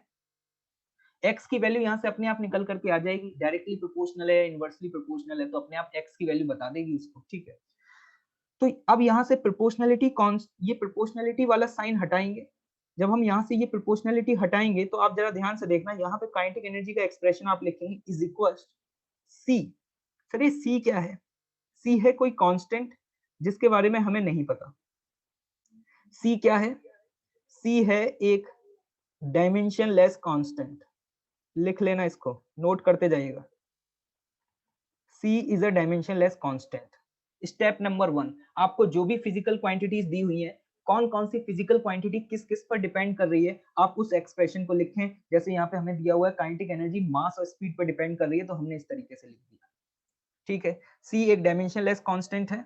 अब हमारा मेन ऑब्जेक्टिव है x और y की वैल्यू को फाइंड आउट करना। तो स्टेप नंबर 2 आप क्या करेंगे, देखें ध्यान से। स्टेप नंबर 2 में आपने जो भी एक्सप्रेशन लिखा है उन एक्सप्रेशंस के आप डायमेंशंस लिखें। क्या लिखें? डायमेंशंस। लेफ्ट हैंड साइड में काइनेटिक एनर्जी लिखा हुआ है, क्या आपको काइनेटिक एनर्जी का डायमेंशन पता है? काइनेटिक एनर्जी का डायमेंशन ml² t की पावर -2। c कांस्टेंट है, उसका तो कोई भी डायमेंशन नहीं होगा, ठीक है, डायमेंशनलेस कांस्टेंट। m क्या है? मास, मास का डायमेंशन m, m की पावर x। v क्या है? स्पीड, l t की पावर -1। ठीक है, अब इसके बाद क्या करें, ऐसी फिजिकल क्वांटिटी जिनका बेस सेम है, तो आपको याद होगा जिनका बेस सेम होता है उनकी पावर्स ऐड हो जाती हैं। सर क्या बोला, मैं एक बार फिर से एक्सप्लेन कर देता हूँ। जैसे आपके सामने अगर 2 की पावर a इंटू 2 की पावर b लिखा हुआ है, तो ये दोनों बेस सेम है, ये आपने मैथ्स में पढ़ा होगा। तो आप यहाँ पे क्या लिख सकते हैं, 2 की पावर a प्लस b। ठीक है, अब देखना इस एक्सप्रेशन को सिंप्लीफाई करेंगे, तो अगर इस एक्सप्रेशन को सिंप्लीफाई करेंगे तो हम लिखेंगे m की पावर x, l की पावर y और t की पावर -y। ये मैथमेटिकल एक्सप्रेशन मैंने आपके सामने लिख दिया, देखते जाइएगा ध्यान से। स्टेप नंबर 2 में क्या किया, जो भी फिजिकल क्वांटिटीज थी उन सभी फिजिकल क्वांटिटीज के डायमेंशंस लिखे और उनमें पावर्स का मल्टीप्लाई कर दिया। क्लियर? इसके बाद आपके पास ये एक्सप्रेशन आ गया। Step number 3, most important step. Step number 3 आप क्या करेंगे, जल्दी से बताएं। स्टेप नंबर 3 में क्या करेंगे, इक्वेट द पावर्स। आपको यहाँ पे दिखाई दे रहा है कि जो राइट हैंड साइड है उसमें m की पावर x है, तो लेफ्ट हैंड साइड में m की पावर क्या है, 1। तो आपको देखते ही समझ में आ गया कि यहाँ पे x की वैल्यू 1 के बराबर हो जाएगी। दूसरी इक्वेशन कहां से आएगी, l की पावर 2 दी हुई है, तो वहां से आप इक्वेट कर दें, y की वैल्यू क्या आ जाती है, 2 आ जाती है। जैसे यहाँ तो इक्वेशंस बनी ही नहीं, डायरेक्टली देखते ही समझ आ गया, x की वैल्यू 1 आ रही है, y की वैल्यू क्या आ रही है, 2 आ रही है। एक बात बताओ, अब आप काइनेटिक एनर्जी का एक्सप्रेशन क्या लिखेंगे, काइनेटिक एनर्जी का एक्सप्रेशन बराबर c, जिसके बारे में हम यहाँ पे नहीं बता सकते। डायमेंशनली हम इस कांस्टेंट की वैल्यू नहीं बता सकते, लेकिन ये बता सकते हैं कि वो मास पे और स्पीड पे कैसे डिपेंड कर रहा है। m की पावर x, x क्या है 1, और v क्या था, स्पीड, स्पीड की पावर क्या है 2। तो यहाँ पे हम सिंपली ऐसे बोल सकते हैं c into m v square. ये हमारे पास काइनेटिक एनर्जी का एक्सप्रेशन आ गया कि वो किस तरीके से मास और स्पीड पर डिपेंड कर रहा है। ये बेसिक 3 स्टेप्स हैं, इन 3 स्टेप्स को समझ लीजिए। आगे हम और भी क्वेश्चन सॉल्व करेंगे, हर क्वेश्चन का आंसर आपको ही निकालना होगा।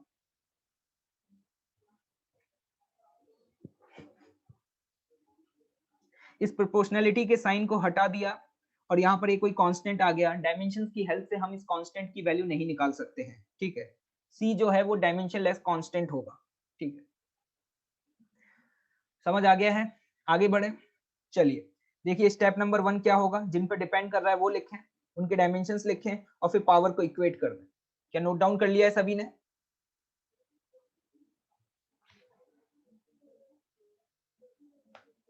क्या सहमत हो? अरे भैया समझ आ रहा है या नहीं आ रहा है? मौज आनी चाहिए बेटा फुल। क्वेश्चंस आगे आपको सॉल्व करने हैं, नोट कर लिया? क्यों साहिल मिश्रा, नोट कर चुके हो? क्वेश्चंस करते करते आप धीरे धीरे सीख जाएंगे। ठीक है, पैनिक होने की बिल्कुल जरूरत नहीं है, मस्त बिंदास रहें, रिलैक्स रहें, मैं हूं, टेंशन लेने की जरूरत नहीं है, फिजिक्स सीख के ही रहेंगे। हम डायमेंशंस की हेल्प से अननोन मतलब डायमेंशनलेस कांस्टेंट्स के बारे में नहीं बता सकते। ठीक है, चलिए अगला क्वेश्चन आपकी स्क्रीन पर क्वेश्चन लिखा हुआ है, क्वेश्चन के लिए आप स्पेस छोड़ दें, क्वेश्चन के लिए आप स्पेस छोड़ दें और इस क्वेश्चन का आंसर निकाल के जल्दी से बताएं।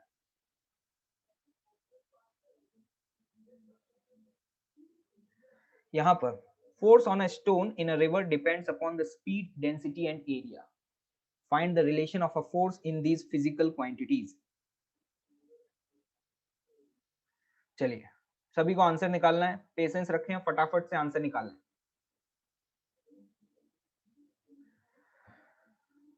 फोर्स जो है वो इन फिजिकल क्वांटिटीज पर डिपेंड कर रहा है, स्पीड, डेंसिटी और एरिया। तो बताएं कि फोर्स और इन फिजिकल क्वांटिटीज में रिलेशन क्या होगा, सॉल्व करें फटाफट। हम कह सकते हैं force is proportional to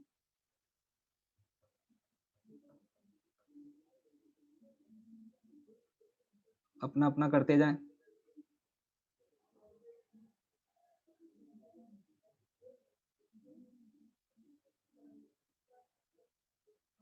next step क्या था, प्रोपोर्शनलिटी हटा दो,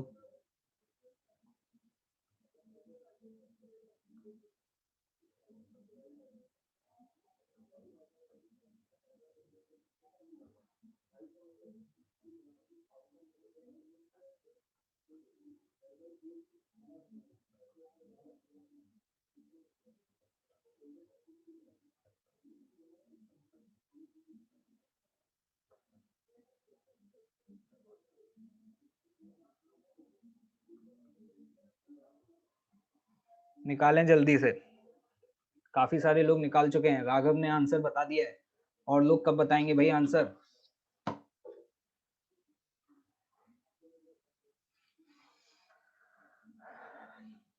बहुत बढ़िया, काफी सारे स्टूडेंट, तान्या ने भी बताया। सॉल्व करें, सॉल्व।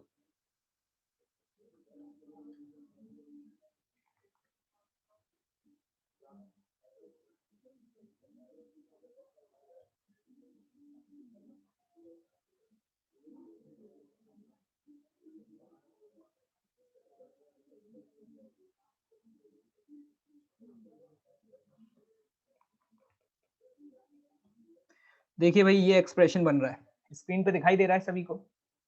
आंसर आ चुका है, x की पावर 2, मतलब x की वैल्यू 2 आ रही है, y की वैल्यू 1 और z की वैल्यू 1। देखिएगा मैंने क्या किया, वही 3 स्टेप्स, सारे स्टेप्स को फॉलो किया। मुझे क्वेश्चन में यहाँ पे दिया हुआ था कि जो फोर्स है वो फोर्स किस किस पर डिपेंड कर रहा है, स्पीड, डेंसिटी और एरिया। लेकिन स्पीड, डेंसिटी और एरिया पे किस तरीके से डिपेंड कर रहा है, इस बारे में हमें नहीं पता कि वो स्पीड के स्क्वायर के प्रोपोर्शनल है या इनवर्सली प्रोपोर्शनल है, किस तरीके से। तो हमने तो ये मान लिया कि जो फोर्स है दैट इज v की पावर x, रो की पावर y और a की पावर z, इस तरीके से इस एक्सप्रेशन पे डिपेंड कर रहा है। तो हमारा मेन ऑब्जेक्टिव क्या रहेगा यहाँ पर, x, y और z की वैल्यू फाइंड आउट करना। प्रोपोर्शनलिटी साइन हटाया, प्रोपोर्शनलिटी हटाएंगे तो यहाँ पे कोई कांस्टेंट आ जाएगा, और ये कांस्टेंट आपके लिए क्या होगा, डायमेंशनलेस। क्या आपको फोर्स, वेलोसिटी, डेंसिटी और एरिया, इनके डायमेंशंस पता है? तो अब आप क्या करें, इन सभी के डायमेंशंस लिख लें। सभी के डायमेंशंस लिखने के बाद what will be the next step, m की पावर जितनी भी हैं सारी ऐड कर दें। l की पावर देखना, यहाँ पे l की पावर x आएगा, यहाँ पे l की पावर -3y आएगा, और यहाँ पे l की पावर -2z आएगा। तो यहाँ पे ये l को, एक मिनट, ये l गलत लिखा हुआ है यहाँ पर, ये l को क्या लिखेंगे यहाँ पर, हाँ सॉरी, t की पावर -x, हाँ सही। What is the next step, what is the next step, जल्दी बताएं। इसके बाद क्या करना है, लेफ्ट हैंड साइड और राइट हैंड साइड में पावर्स को इक्वेट करना है। तो जरा ध्यान से देखना है, यहाँ पर लेफ्ट हैंड साइड में क्या लिखा हुआ है, m की पावर 1, ये क्या लिखा हुआ है, y। तो मुझे देखते ही समझ में आ गया, जैसे ही हम पावर को इक्वेट करेंगे तो y की वैल्यू क्या आ जाती है, 1। क्लियर? सिमिलरली उसी तरीके से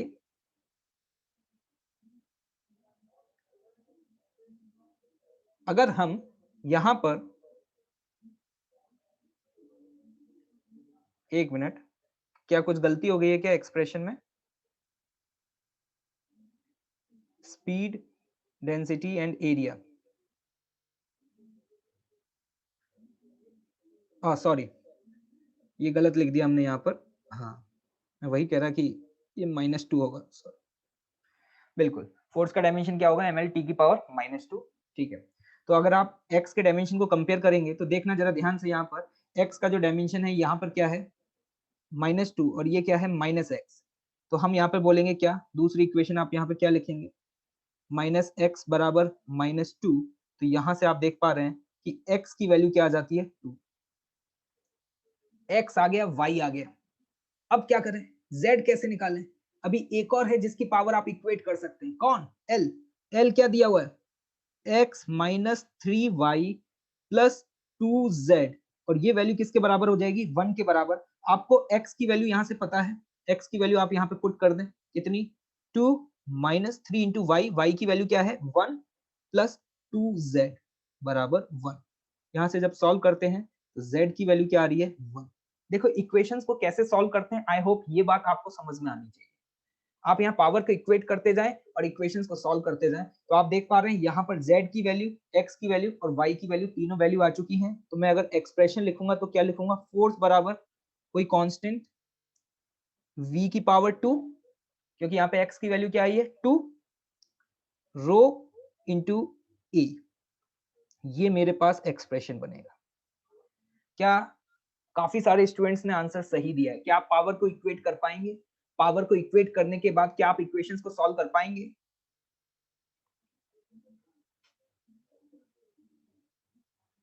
बहुत अच्छे, ठीक है, चलिए आगे बढ़े। क्या सॉल्व कर पाएंगे? ठीक है, चलिए अगला क्वेश्चन आपकी स्क्रीन पर, ये लीजिए, जल्दी फटाफट क्वेश्चन, आपका समय शुरू होता है अब। Let's start.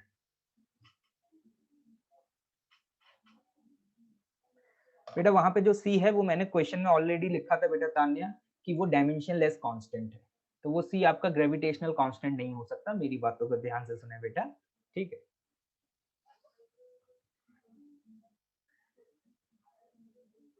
Tanmay Goyal, last step समझ में नहीं आया बेटा, पावर्स को इक्वेट कर दिया है, जरा देखो ध्यान से। m की पावर, और यहाँ पे m की पावर क्या है? y। लेफ्ट हैंड साइड में m की पावर क्या है? 1, तो y बराबर 1। यहाँ पे t की पावर क्या है? -2। यहाँ t की पावर क्या है? -x। इक्वेट कर दिया। इसी तरीके से जो भी पावर्स आ रही हैं, ये दोनों पावर दोनों तरफ क्या होनी चाहिए? सेम होनी चाहिए। क्लियर है बेटा? बहुत अच्छे, चलिए जल्दी बताएं, काफी सारे लोग आंसर निकाल रहे हैं, बहुत बढ़िया। स्टूडेंट्स पूछ रहे हैं कि टाइम पीरियड का डायमेंशन क्या होगा? टाइम पीरियड का डायमेंशन वही होगा जो टाइम का डायमेंशन होता है। Find the expression for the time period. ओहो वाह, गजब गजब, राघव ने आंसर निकाल दिया। जल्दी क्विक सॉल्व करें फटाफट, टाइम वेस्ट ना करें।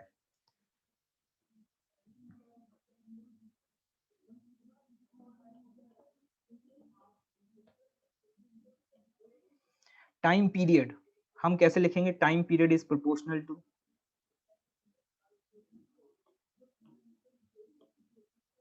मास की पावर x, l की पावर y, और एक्सेलरेशन ड्यू टू ग्रेविटी क्या होता है जनाब? ये है g। इसके डायमेंशन वही होंगे जो एक्सेलरेशन के होते हैं, तो g की पावर z। मेरे जीवन का एक ही मकसद है, x, y और z की वैल्यू फाइंड आउट करना। जल्दी से सॉल्व करें और मुझे बताएं x, y और z की वैल्यूज क्या आ रही हैं। क्विक क्विक, बहुत बढ़िया, उत्कर्ष ने आंसर निकाल लिया, प्रतीक ने भी निकाल लिया है। करते जाएं करते जाएं।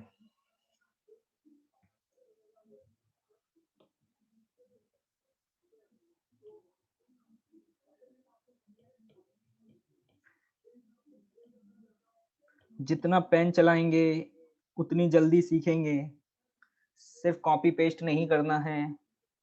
हर्ष का भी आंसर आ गया है, सभी लोग निकाल रहे हैं, मेहनत कर रहे हैं, सभी लोग निकाल रहे हैं और सही आंसर्स निकाल रहे हैं।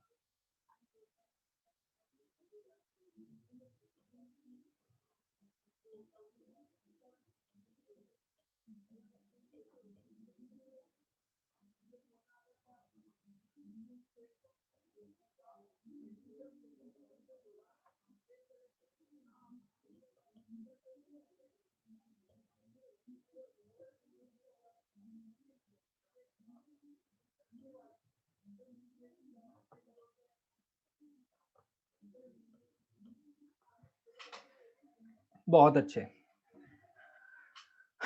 देखिए भैया, क्वेश्चन हमने पढ़ लिया था। क्वेश्चन में क्या लिखा हुआ था कि जो टाइम पीरियड है वो किस पे डिपेंड कर रहा था? मास पर, लेंथ पर और acceleration due to the gravity पर। तो हम सबसे पहले क्या लिखेंगे कि मेरा जो टाइम है वो m की पावर x पे डिपेंड कर रहा है, l की पावर y और g की पावर z। अब हमारा ऑब्जेक्टिव, या हम कह सकते हैं हमारा मोटिव सिर्फ एक ही है कि हम x, y और z की वैल्यू फाइंड आउट कर पाए। प्रोपोर्शनैलिटी हटाया, यहाँ पे एक डायमेंशनलेस कांस्टेंट आया। बताओ इसके बाद नेक्स्ट स्टेप क्या होता था? जो भी फिजिकल क्वांटिटी लिखी हुई है उन सभी फिजिकल क्वांटिटीज के क्या लिखे हम लोग? डायमेंशंस। तो ये है टाइम पीरियड। टाइम पीरियड का डायमेंशन तो ऑलरेडी टी हो जाएगा, मास का डायमेंशन m, लेंथ का डायमेंशन l और g is what? Acceleration due to gravity, और एक्सेलरेशन ड्यू टू ग्रेविटी का डायमेंशन क्या होगा? l t की पावर -2। इसकी पावर क्या है? z। तो जो भी पावर z है इस पावर का मल्टीप्लाई कर दे। इसके बाद अगला स्टेप क्या था जल्दी बताएं, ये मैथ से बेटा। m की पावर x आ जाएगा, यहाँ पे l की पावर y बनता है, और यहाँ पर इस एक्सप्रेशन को ओपन करोगे तो l की पावर z बनेगा। तो l की टोटल पावर कितनी हो जाएगी? जब बेस सेम होता है तो पावर ऐड हो जाती है, तो l की पावर y प्लस z और t की पावर -2z। याद है? नहीं आई बात समझ? अब बताओ अगला स्टेप क्या था? लेफ्ट हैंड साइड और राइट हैंड साइड में डायमेंशन सेम करते थे। एक बात बताओ, यहां पर मास की पावर कितनी है लेफ्ट हैंड साइड में? 1 है क्या? ये 0 है। अबे है ही नहीं, है ही नहीं, मतलब इस एक्सप्रेशन को आप ऐसे भी लिख सकते हो, देखना ध्यान से, m की पावर 0, l की पावर 0 और t की पावर 1 बराबर m की पावर x, l की पावर y प्लस z और t की पावर माइनस के 2z। देखो ध्यान से, समझ आया कि नहीं आया? तो एक बात बताओ, जैसे ही हम पावर्स को इक्वेट करेंगे तो x बराबर क्या आ जाएगा? 0, y प्लस z की वैल्यू 0 आएगी, लेकिन ना y पता ना z पता। ये है पहली इक्वेशन, ये है दूसरी इक्वेशन। तीसरी इक्वेशन क्या लिखोगे? माइनस 2z बराबर 1। एक बात बताओ, यहां से z की वैल्यू क्या आ रही है बेटा? -1/2। अगर z की वैल्यू इस इक्वेशन में पुट कर दोगे, इस वाली इक्वेशन में, तो यहां से y की वैल्यू कितनी आ जाएगी? +1/2। कितने लोगों को समझ में आ गई ये बात? जल्दी से y टाइप करके आगे बढ़े। ये इक्वेशन कितने लोगों को समझ आ गई है? तो देखना यार, x की पावर 0 आ रहा है, तो मैं ये कह सकता हूं c कांस्टेंट, m की पावर 0, वाह भाई, y की पावर सॉरी,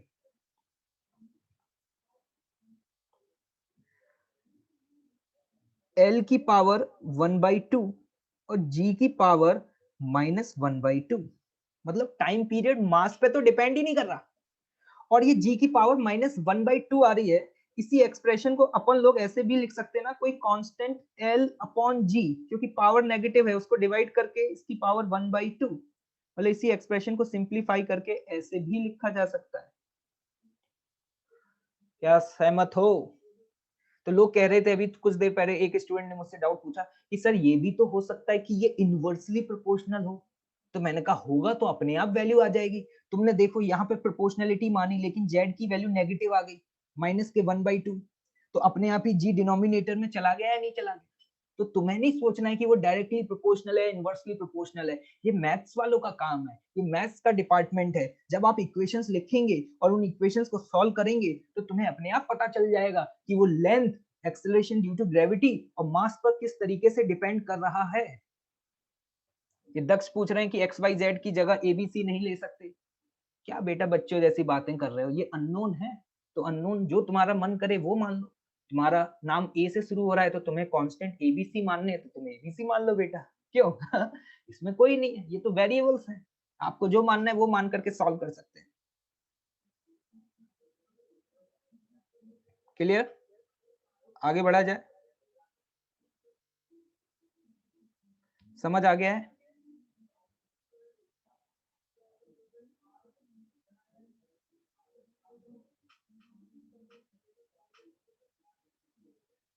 चलिए आगे देखते हैं अगला क्वेश्चन। ये बहुत बढ़िया क्वेश्चन है। क्वेश्चन पढ़ें सभी लोग, स्क्रीन पे क्वेश्चन आ गया है।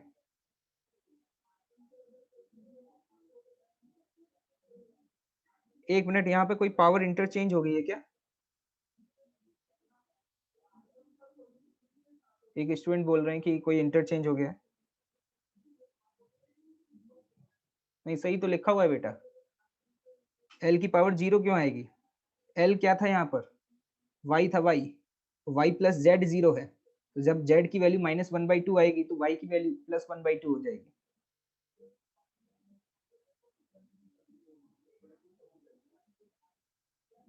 यस। अगला क्वेश्चन आपके सामने स्क्रीन पर है, क्वेश्चन पढ़ें।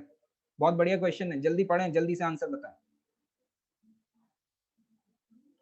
ये देखें, एक क्वेश्चन को पूछने का अंदाज बदल गया। देखो भैया, हम कौन से सिस्टम को फॉलो करते हैं फंडामेंटल क्वांटिटीज में? ऐसा ही सिस्टम को। लेकिन सपोज हम जुपिटर पे चले जाएं, अब वहां पे एलियंस रहते हैं, वो कहते हैं हम तो अपना सिस्टम बनाएंगे, हम अपने हिसाब से डिसाइड करेंगे कि हम किसको फंडामेंटल माने और किसको नहीं माने। तो जुपिटर पे एलियंस जो लोग रहते हैं, सपोज वो हमारे ऐसा ही सिस्टम को फॉलो नहीं करते।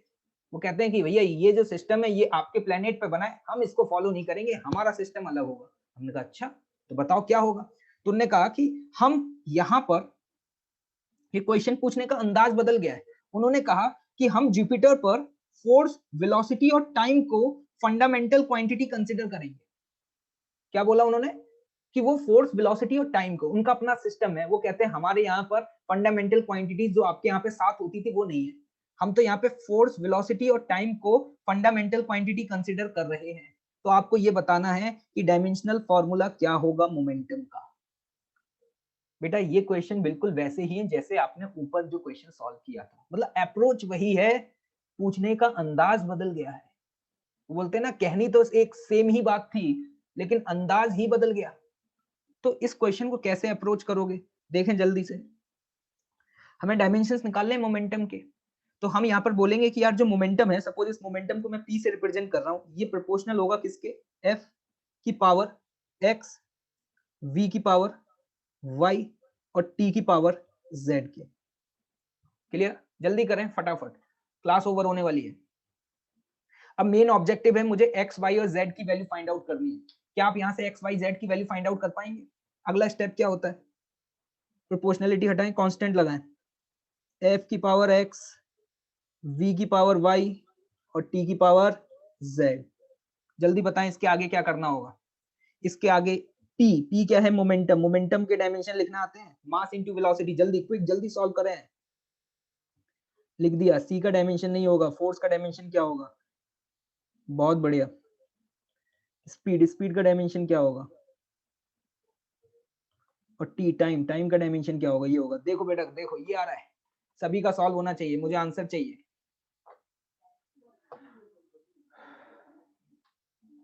बहुत बढ़िया, आदित्य ने तो दोनों निकाल दिए।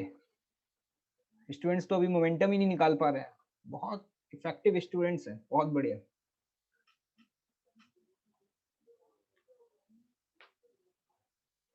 इसके बाद what is the next step, जो पावर है, क्या पावर का अंदर मल्टीप्लाई कर दें, तो देखो ये बनेगा m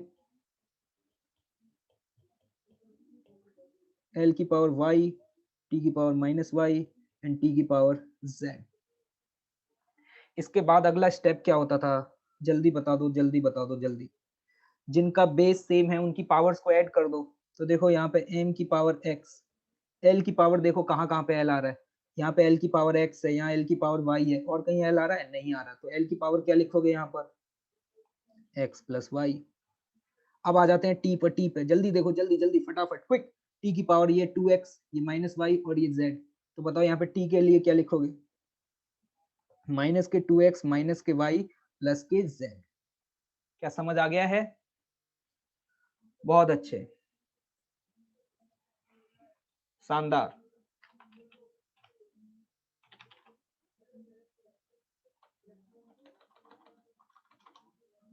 अब बताओ क्या पावर इक्वेट कर दें, तो लेफ्ट हैंड साइड में मास की पावर क्या है 1, और यहाँ पे मास की पावर क्या है x, तो x बराबर 1 आ गया इक्वेशन 1 से।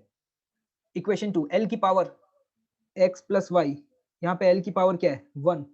एक बात बताओ, जब आप x की वैल्यू यहाँ पे 1 पुट करोगे तो y की वैल्यू क्या आ रही है, सॉल्व करके बताओ। y की वैल्यू आ रही है 0। बहुत बढ़िया। अब आ जाते हैं minus 2x minus y plus z, इसकी वैल्यू किसके बराबर लिखोगे, -1। आप क्या करो, x की वैल्यू यहाँ से 1 पुट कर दो, y की वैल्यू यहाँ से 0 पुट कर दो। चेक करके बताओ क्या आ रही है यहाँ से सॉल्व करने पर। देखो यहाँ से सॉल्व करने पर क्या आ रही है तुम्हारी, y की वैल्यू भी 1 आ रही है, y नहीं सॉरी, ये क्या है आपका, y तो आप निकाल ही सकते हैं। यहाँ से जब सॉल्व कर रहे हैं तो z की वैल्यू क्या आ रही है, 1 आ रही है। देखें क्या सभी का हो गया, बहुत बढ़िया। तो हम यहाँ पर ये कह सकते हैं कि मोमेंटम को हम कैसे लिखेंगे, c कोई कांस्टेंट जिसके बारे में हमें नहीं पता, f की पावर, जल्दी बताओ क्या लिखोगे, x की वैल्यू 1,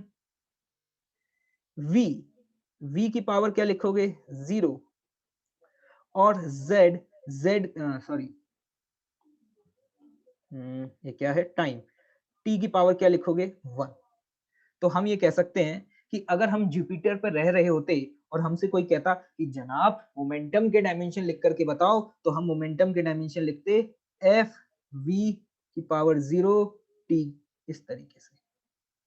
क्लियर? और इसी को लिखने का एक और तरीका होता है क्या, अगर आपसे कोई पूछ ले डायमेंशन ऑफ, जल्दी बताना, तुम्हें बताना है, dimension of momentum in force.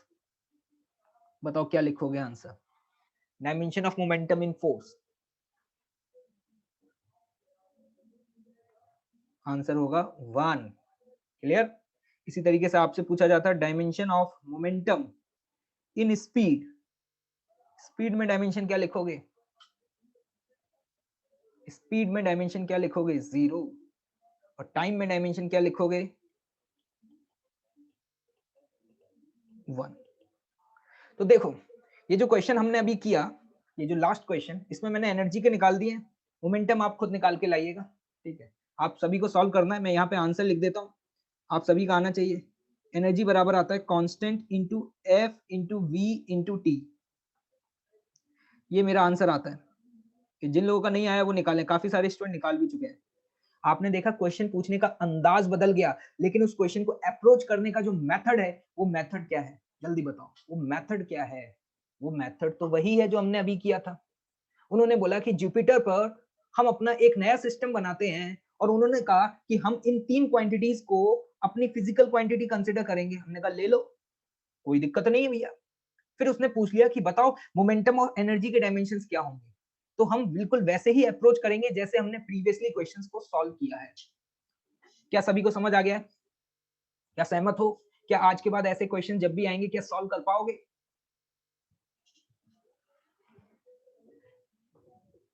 बहुत अच्छे। चलिए, ये जिन लोगों का बी नहीं हुआ है वो घर से सॉल्व करके लाइएगा। ठीक है, होमवर्क नोट डाउन करिए। ठीक है, एक क्वेश्चन तो ये लिखा हुआ है, इस क्वेश्चन को भी आपको सॉल्व करके लाना है। Velocity, time and force were chosen as fundamental quantities, then find the dimensions of mass. Homework लिख लीजिए।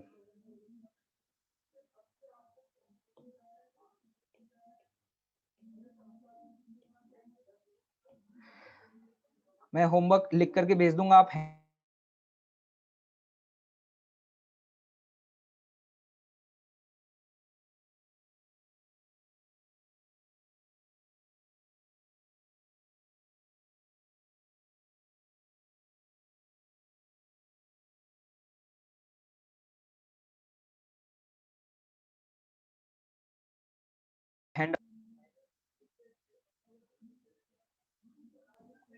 हेलो। हेलो।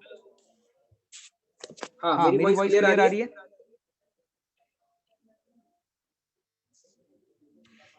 ठीक है, ठीक मैं है, मैं हैंडआउट में हैंडआउट में होमवर्क होमवर्क लिख लिख रहा रहा हूँ, हूँ, आप आप उस उस होमवर्क को होमवर्क को नोट डाउन नोट कर डाउन कर लीजिएगा। लीजिएगा। होमवर्क होमवर्क क्या है? S C S C Verma Verma. में आपको एक्सरसाइज, एक्सरसाइज का मतलब समझते हैं, अनसॉल्व्ड एग्जांपल्स, ये जो आपने किए थे। एक्सरसाइज में आपको यहाँ पर क्वेश्चन नंबर 13 से लेकर के 19 तक करना है, 13 से लेकर के 19 तक एक्सरसाइज में। और इसके अलावा एस सी वर्मा में सॉल्व्ड क्वेश्चंस। कौन से बेटा? Solved questions. सॉल्व क्वेश्चंस भी आपको अटेम्प्ट करने हैं। और सॉल्व क्वेश्चन कहां से कहां अटेम्प्ट करने हैं सुन लीजिए। सॉल्व आपको सारे अटेम्प्ट करने हैं, सिर्फ 3 और 4 अटेम्प्ट नहीं करना है। सॉल्व एग्जांपल्स पूरे करके आने हैं बिना आंसर्स देखे। सॉल्व एग्जांपल सारे करने हैं, सिर्फ 3 एंड 4। कौन कौन सा नहीं करना है? 3 एंड 4 ये नहीं करना है। ये एससीबी में होमवर्क है। अब आ जाते हैं शीट पर। जो S1 में मैंने क्वेश्चंस दिए थे आपको, जो लास्ट टाइम नहीं हुए थे, वो अब हो जाएंगे। अब आपको अटेम्प्ट करने हैं। S1 में आपको कहां से कहां तक करना है? शीट में एक्सरसाइज S1 में 3 से लेकर के 7 तक। संडे है, सब कुछ रिवाइज कर लीजिएगा, मैं बता रहा हूँ। क्लियर? शीट में 3 से 7 ओवन में आ जाते हैं।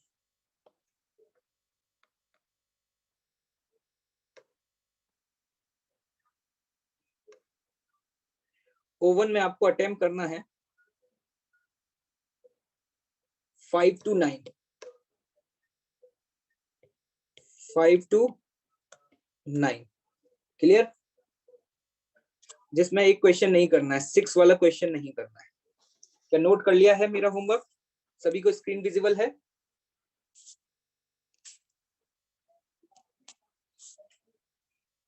आज रेस होमवर्क में नहीं दी जा रही है, आज आपको एससी वर्मा दी गई है और शीट दी गई है।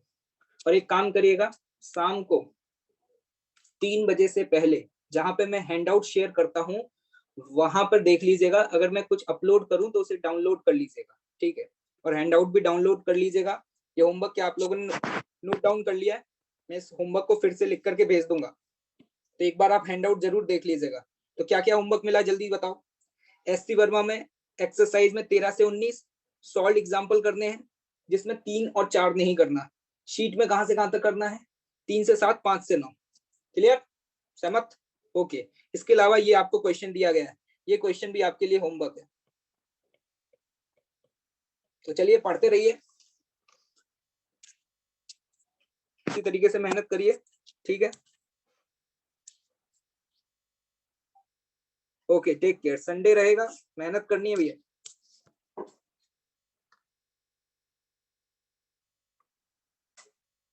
पूरा रिवाइज कर लीजिएगा आप लोग संडे को, ठीक है?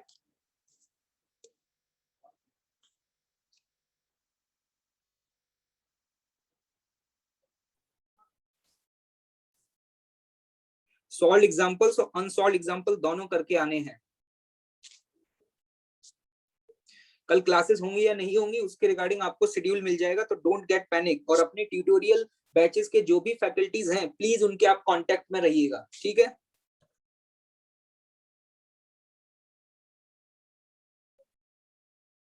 ये आयुष पूछ रहे हैं कि sir why you right Z in a different way. अरे भैया सबका अपना स्वैग होता है भाई, हाँ अपना कुछ यूनिक आइडेंटिटी भी तो होनी चाहिए ना। हाँ, अनुष्का ने पूछा है क्या रेस शीट और होमवर्क क्या हमें सेम नोटबुक में करना है? यस, आप सेम नोटबुक में कर सकते हैं। आप क्या करें, एक थोड़ी सी थिक नोटबुक ले लीजिएगा, उसके 3 पार्ट कर लीजिए, रेस, एससीवी और शीट के लिए, ठीक है? सपोज रेस आप आगे वाले पेजेस पे सॉल्व करें, एससीवी आप पीछे वाले पेजेस पे सॉल्व करें, इस तरीके से आप एक ही नोटबुक में कर सकते हैं, ठीक है? कुछ स्टूडेंट्स कह रहे हैं कि सर क्लासेस बहुत कम हो रही हैं बेटा सब्र करो, कुछ दिन बाद कहोगे कि सर क्लासेस बहुत ज्यादा हो रही हैं, ठीक है? तो पेशेंस रखो, कोई दिक्कत वाली बात नहीं है, ठीक है? मैंने उस दिन भी बताया था हम ग्रेजुअली धीरे धीरे अपनी स्पीड को बढ़ाएंगे। हम पहले ही दिन एकदम से आईआईटी नहीं पहुंच रहे, we will increase our speed, so don't get panic.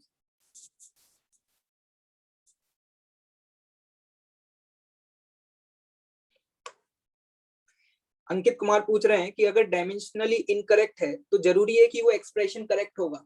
इसका आंसर मैं नहीं दूंगा, बचे हुए रिमेनिंग स्टूडेंट्स देंगे। जल्दी बताएं। अगर कोई इक्वेशन डायमेंशनली इनकरेक्ट है तो क्या वो इक्वेशन करेक्ट होगी क्या? बहुत बढ़िया, नहीं होगी।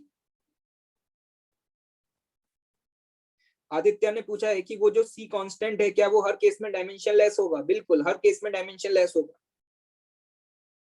और इसके अलावा आपको जो भी ट्यूटोरियल, जो भी डाउट्स आ रहे हैं, प्लीज नोट डाउन दिस।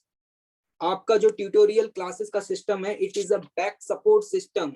आपको ट्यूटोरियल क्लासेस रेगुलरली अटेंड करनी है और कोई भी स्टूडेंट ट्यूटोरियल क्लासेस मिस नहीं करेगा, अदरवाइज आपको बहुत सारी ऐसी इंफॉर्मेशन है जो आपके लिए मिस हो जाएगी, क्योंकि ऐसी बहुत सारी इंफॉर्मेशन जो आपको ट्यूटोरियल क्लासेस में ही कन्वे की जाएंगी। So please attend the tutorial classes, it's a backup system और सपोर्टिंग सिस्टम।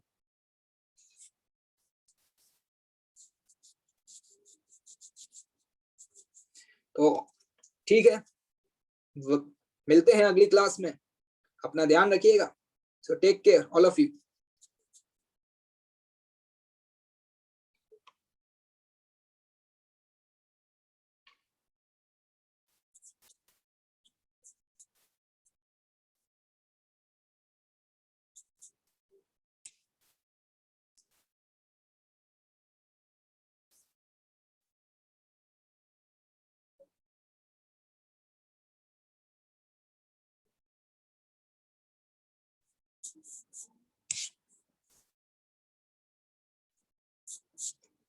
अनसॉल्व एग्जांपल्स भी एससीवी में है, एक्सरसाइज में जो क्वेश्चन दिए हुए हैं वो सारे अनसॉल्व हैं।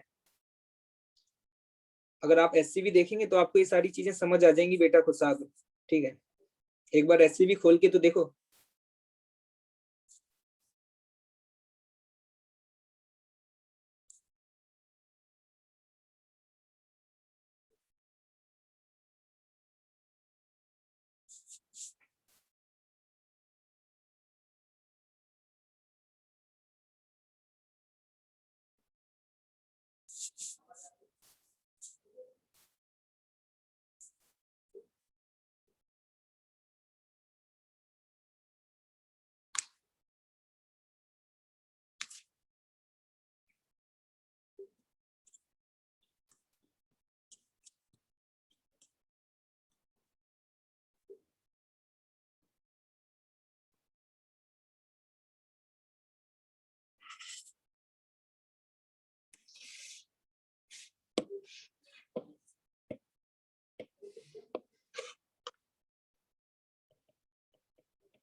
हाँ कस्तूरी, बिल्कुल जो जी ऑप्शन था वो डायमेंशनली इनकरेक्ट है, बिल्कुल उसको नोट डाउन कर लीजिएगा, वो हैंडआउट में गलती से करेक्ट लिख किया था। मैं भी हैंडआउट भेजूंगा तो इसको ध्यान से देखना।